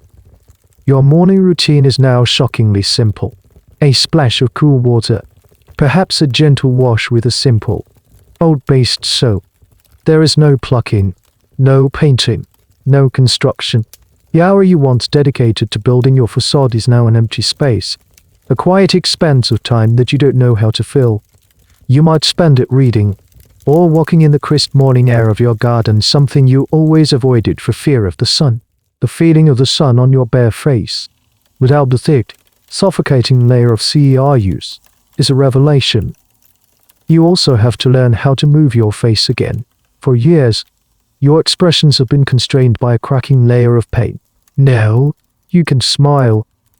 A real, wide smile that crinkles the corners of your eyes. You can laugh without the fear of your mask shattering. It's like learning a new language, the language of your own emotions expressed physically. Going out in public is the biggest test. You attend a social gathering, your face bare, your hair simply styled, your ruff replaced with a soft lace collar. You feel the eyes of other women on you. You can almost hear their thoughts. Look at her, how she's let herself go. How brave of her. Tall, plain. The reactions are mixed. The older women, your contemporaries who still cling to the old ways, look at you with a mixture of pity and contempt. You are a traitor to your generation, a reminder of the aging reality they are fighting so desperately to conceal. But some of the younger women look at you with a different expression: curiosity, perhaps even a hint of admiration. In your unadorned state, you represent a different kind of power, the power of authenticity, the courage to be oneself in a world that demands conformity. This very personal act of rebellion connects to a broader, if subtle, cultural shift. Historians of emotion and identity note that the 17th century saw the beginnings of a new emphasis on the individual self and inner feeling. The rigid, symbolic performances of the Elizabethan era were slowly giving way to a culture that valued sincerity and personal expression, at least in theory. Your bare face is, in its own small way, a part of this larger story. You are moving from a world of external symbols to one of internal substance. There's a curious, little-known aspect to this transition related to the art of portraiture. As the 17th century progressed, artists like Fournier and Ike revolutionized English portrait painting. His subjects are depicted with a new psychological depth and naturalism. They are still idealized, of course, but they look more like real people. They have softer expressions, more relaxed postures, and their skin has a lifelike warmth and texture. A world away from the flat, wide masks of Elizabethan portraiture, art is reflecting the change in ideals of beauty, moving away from the inhuman icon towards the human individual. You, in your own way, are living that artistic transition. Life without the corset is another daily miracle. To be able to breathe deeply, to bend at the waist, to sit comfortably in a chair, these simple physical freedoms feel like the most profound luxury. You realize how much energy you expended just existing within that cage. Now, that energy is yours to use for other things. Of course, the damage is done. Your health will never fully recover from the years of leadened mercury. The decision to go without makeup is not a magic cure, but it is an act of reclamation. You are reclaiming your face, your body, and your time. You are stepping out of the beautiful prison and choosing to live the remainder of your life as yourself, with all your imperfections and scars on display. You become an observer of the world you once dominated. You watch the endless parade of fashion, the rise and fall of trends. With a sense of detached wisdom, you see the young women chasing the new ideals with the same desperate intensity you once had, and you feel a sense of compassion for them. You understand the pressure they are under, but you also know a truth they have yet to learn, that the only approval that truly matters is your own. In a world that still demands performance, you have chosen, finally, to be real. Years pass. The Jacobean era gives way to the Caroline era.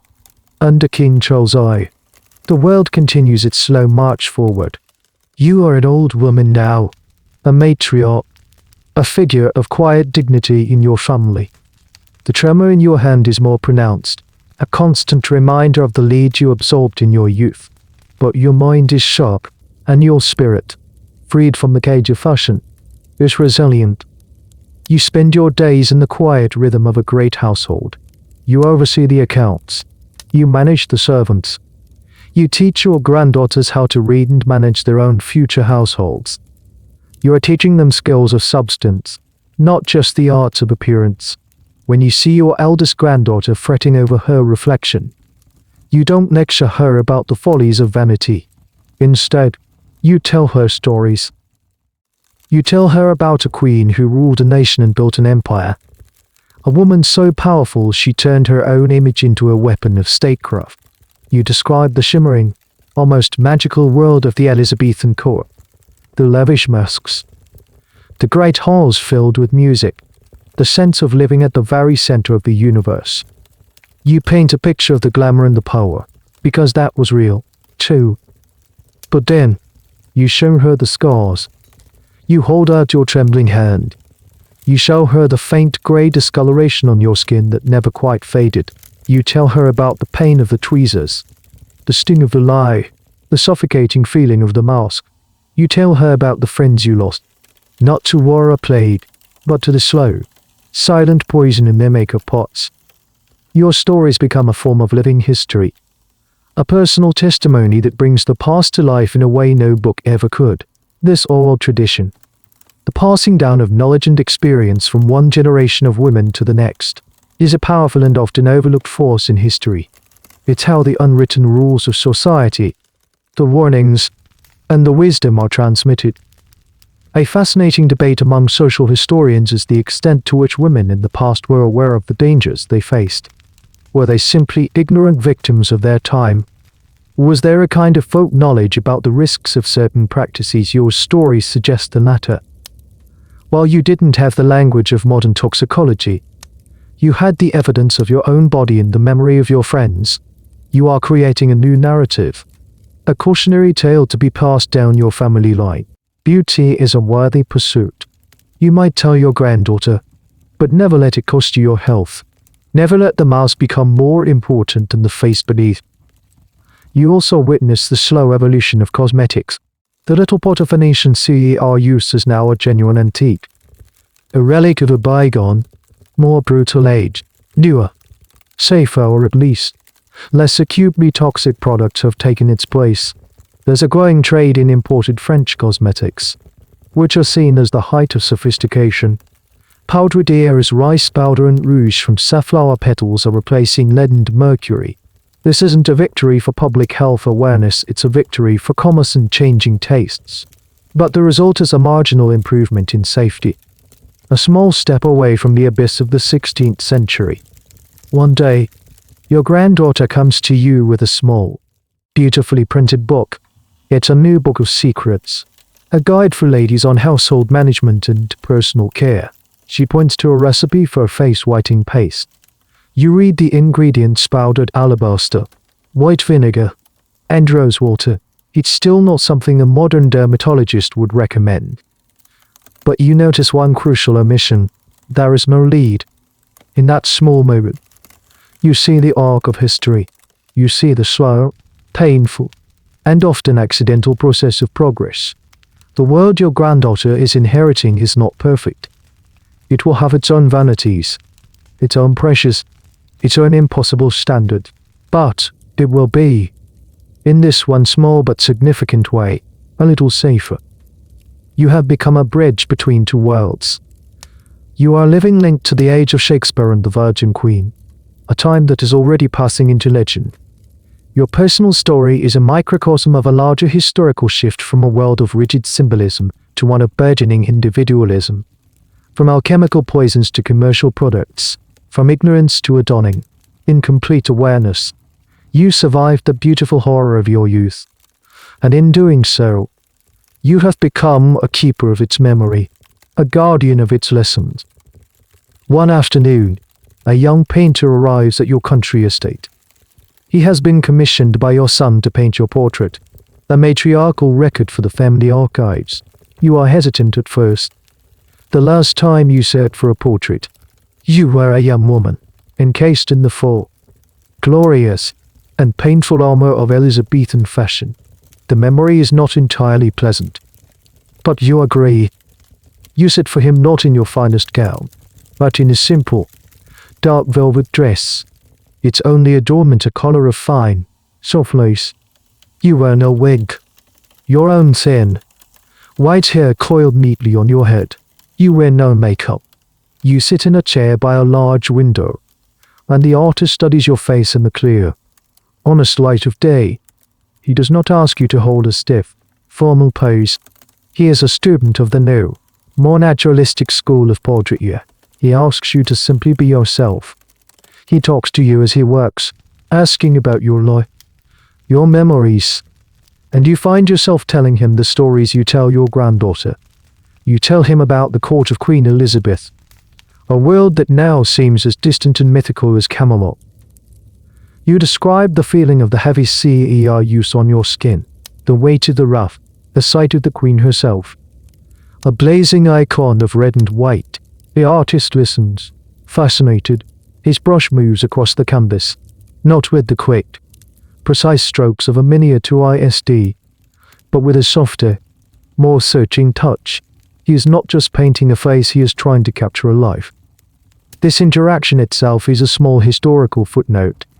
The relationship between artist and sitter, particularly a female sitter, was changing. In the Elizabethan era, the goal was to produce a recognizable symbol of status, adhering to a strict template of beauty. The artist was a craftsman fulfilling a commission. Now, there is a growing sense of collaboration, a psychological engagement between the painter and the person being painted. The artist is interested in your character, not just your features. As he works, you reflect on the power of images. You think of the portraits of Queen Elizabeth, those masterful pieces of propaganda that dictated the course of your entire youth. They were designed to project an image of timeless, untouchable power. They were masks. Now this young man is creating a different kind of image. He is not hiding the lines on your face, he is rendering them with a kind of gentle respect. He is not trying to make you look young or perfect. He is trying to make you look like you. He is painting your wisdom, your resilience, your history. The question of what historical portraits can truly tell us is a source of constant debate for art historians. How much is reality, and how much is convention? Can we ever really see a person from the past through a portrait, or are we just seeing a carefully constructed image? The 16th or 17th century equivalent of a heavily filtered Instagram photo, the consensus is that it's always a mixture of both. But comparing the stiff, icon-like portraits of your youth to the more humane style of the one being created now, you feel the balance shifting from pure symbol to something closer to substance. After several sittings, the portrait is complete. The artist reveals it to you. You gaze at the canvas, and you see not a stranger, not a mask, but yourself. It is the face of an old woman, her skin lined like a map of her own long journey. Her eyes, which have seen so much, hold a look of quiet, knowing peace. The tremor in her hand is not hidden. The artist has captured it with a soft blur of motion, a testament to her life story. It is a portrait of a survivor. You think of that other image of you, the one that might exist in a miniature from your youth, locked away in a drawer somewhere. The pale, blank face, the absent brows, the perfect red lips. The two portraits are like bookends to your life. One represents the beautiful prison you were forced to inhabit. The other represents the woman who found the strength to walk free. You thank the young artist. The portrait will hang in the long gallery, a silent testament for generations to come. It will not speak of wealth or fashionable perfection. It will speak of a life lived, of suffering endured, and of wisdom won. It is your true and final mask, the honest face of your own history.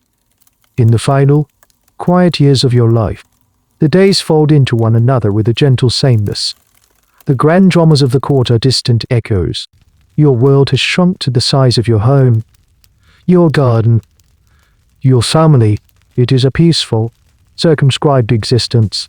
One rainy afternoon, driven by a whim you don't fully understand, you ask for a key to be brought from your strongholds.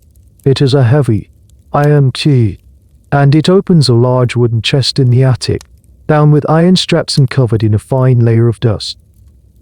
You have not opened this chest in decades. As the lid creaks open, a scent escapes, a ghostly puff of history. It's the smell of cedarwood, dried lavender, and something else. A faint, lingering trace of muscondorus root. This is the tomb of your former self. Inside, carefully wrapped in linen, lies the paraphernalia of your youth. You lift out the objects one by one, their familiar weight and texture sparking memories. Here is a silver-backed looking glass, its surface now dark and cloudy. Here is a set of ivory combs and a brush with thinning bristles. And here, at the bottom, is the arsenal, the collection of pots and jars. You pick one up. It is the heavy ceramic pot of Venetian use. It is still half full. The white paste inside now dried and cracked like a desert floor. You run a finger over the smooth, cool ceramic. This small object was once the center of your universe. It held the promise of beauty, the key to social acceptance, and the seeds of your slow poisoning. It is heavier than you remember. Beside it is the small, ornate pot that held the mercury-based rouge, a faint dusting of vermilion still clinging to the inside. You find a pair of tarnished tweezers and shudder, almost feeling the phantom sting at your hairline. It's a collection of torture instruments disguised as beauty tools. This chest is a time capsule. It contains the material culture of your life. This is how future generations will know you, and women like you, not just from portraits or letters, but from the things you left behind, the physical evidence. Archaeologists of the future might unearth a pot like this from the ruins of a great house. They will find the residue of lead and mercury and piece together the story of your life, a story of beauty and danger. The interpretation of such objects is a constant challenge for historians. They find a pot. They analyze its chemical contents. But can they ever truly know its full story? They might debate whether a certain concoction was a cosmetic or a medical salve. Was this lead paste used to whiten the skin for a ball? Or was it applied to treat a skin ulcer or common, if counterintuitive, medical practice of the time? They cannot know the truth. You live that it was, impossibly, both. A single substance could be your poison and your supposed cure, your beauty secret and your medical prescription. The line was almost non-existent. You even find a curious, lesser-known item of flea fur, the small pelt of a marten, its tiny head adorned with paste jewels. You remember carrying it, believing it would lure pests away from your body.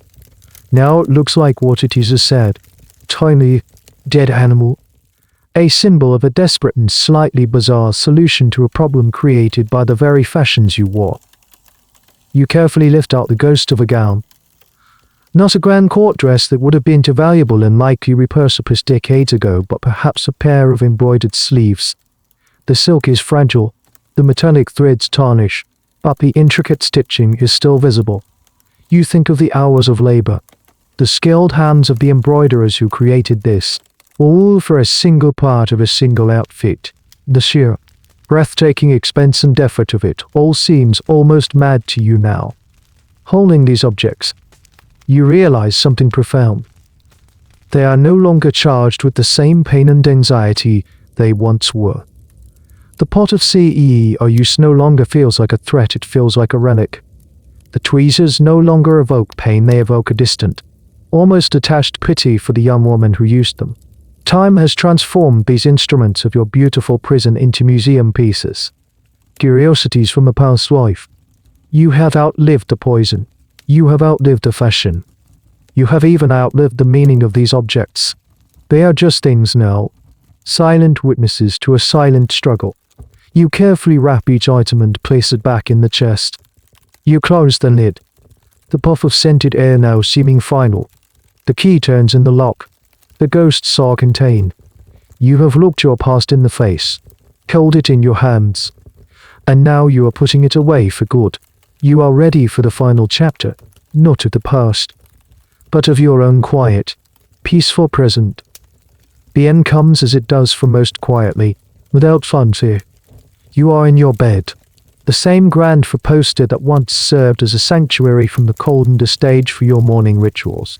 The velvet curtains are drawn back, not to let in the chilly morning air, but the warm, golden light of a late afternoon.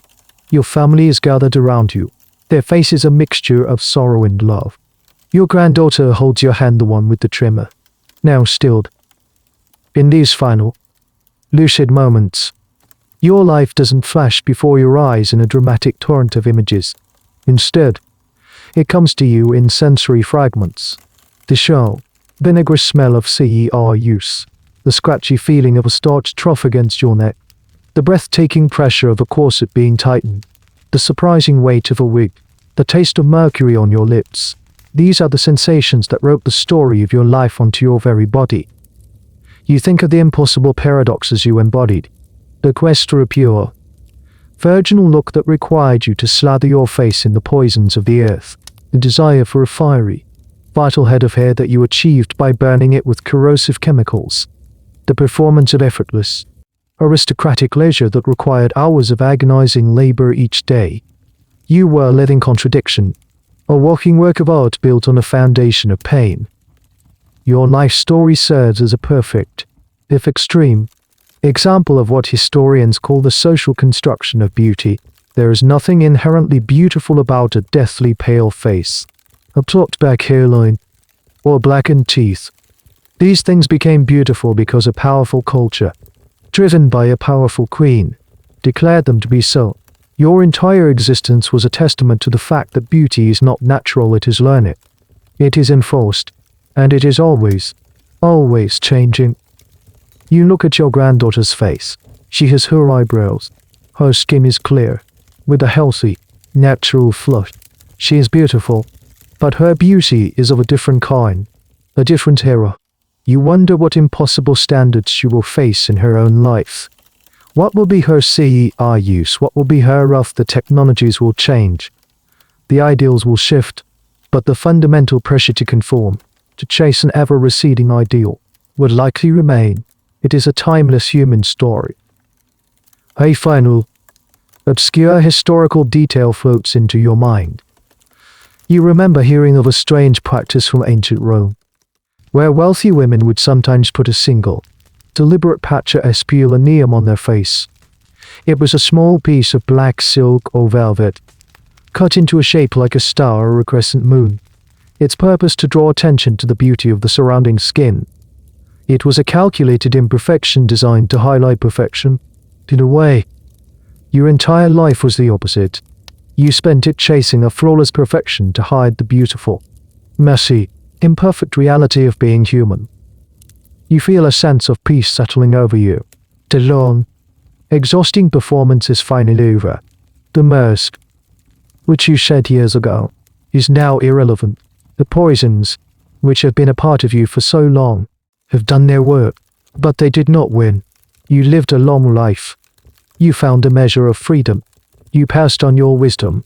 You survived. Your breath grows shallow. The sounds of the room begin to fade, replaced by a soft, internal quiet. The golden light from the window seems to grow brighter. There is no more pain, no more striving, no more artifice, only a gentle release. The curtain falls, not on a queen or a courtly beauty, but on a woman who endured it all and found her way back to herself. Your story, a single thread in the vast, complex tapestry of history, is complete. The world of candlelight and lead paint recedes, the rustle of velvet and the scratch of the ruff fading into a soft, deep silence. The weight of the past lifts, and you feel yourself becoming light, untethered from the rigid corsets of history. The air around you is no longer thick with the scent of musk and dying roses, but is clear, clean, and still. You are drifting now, floating in the quiet space between the story and the dream. The sharp edges of memory soften, blurring into gentle watercolor shapes that drift and merge in the peaceful dark. The face of the queen, the chill of the morning, the crimson of the toxic lipstick, they are all just whispers now, echoes in a vast and quiet hall. There is no more pressure, no more performance. The audience has gone home. The stage is empty. You are simply at rest, surrounded by a profound and gentle calm. The journey is over, and all that is left is the soft, welcoming stillness of a deep and dreamless sleep. The end of the article. Good night.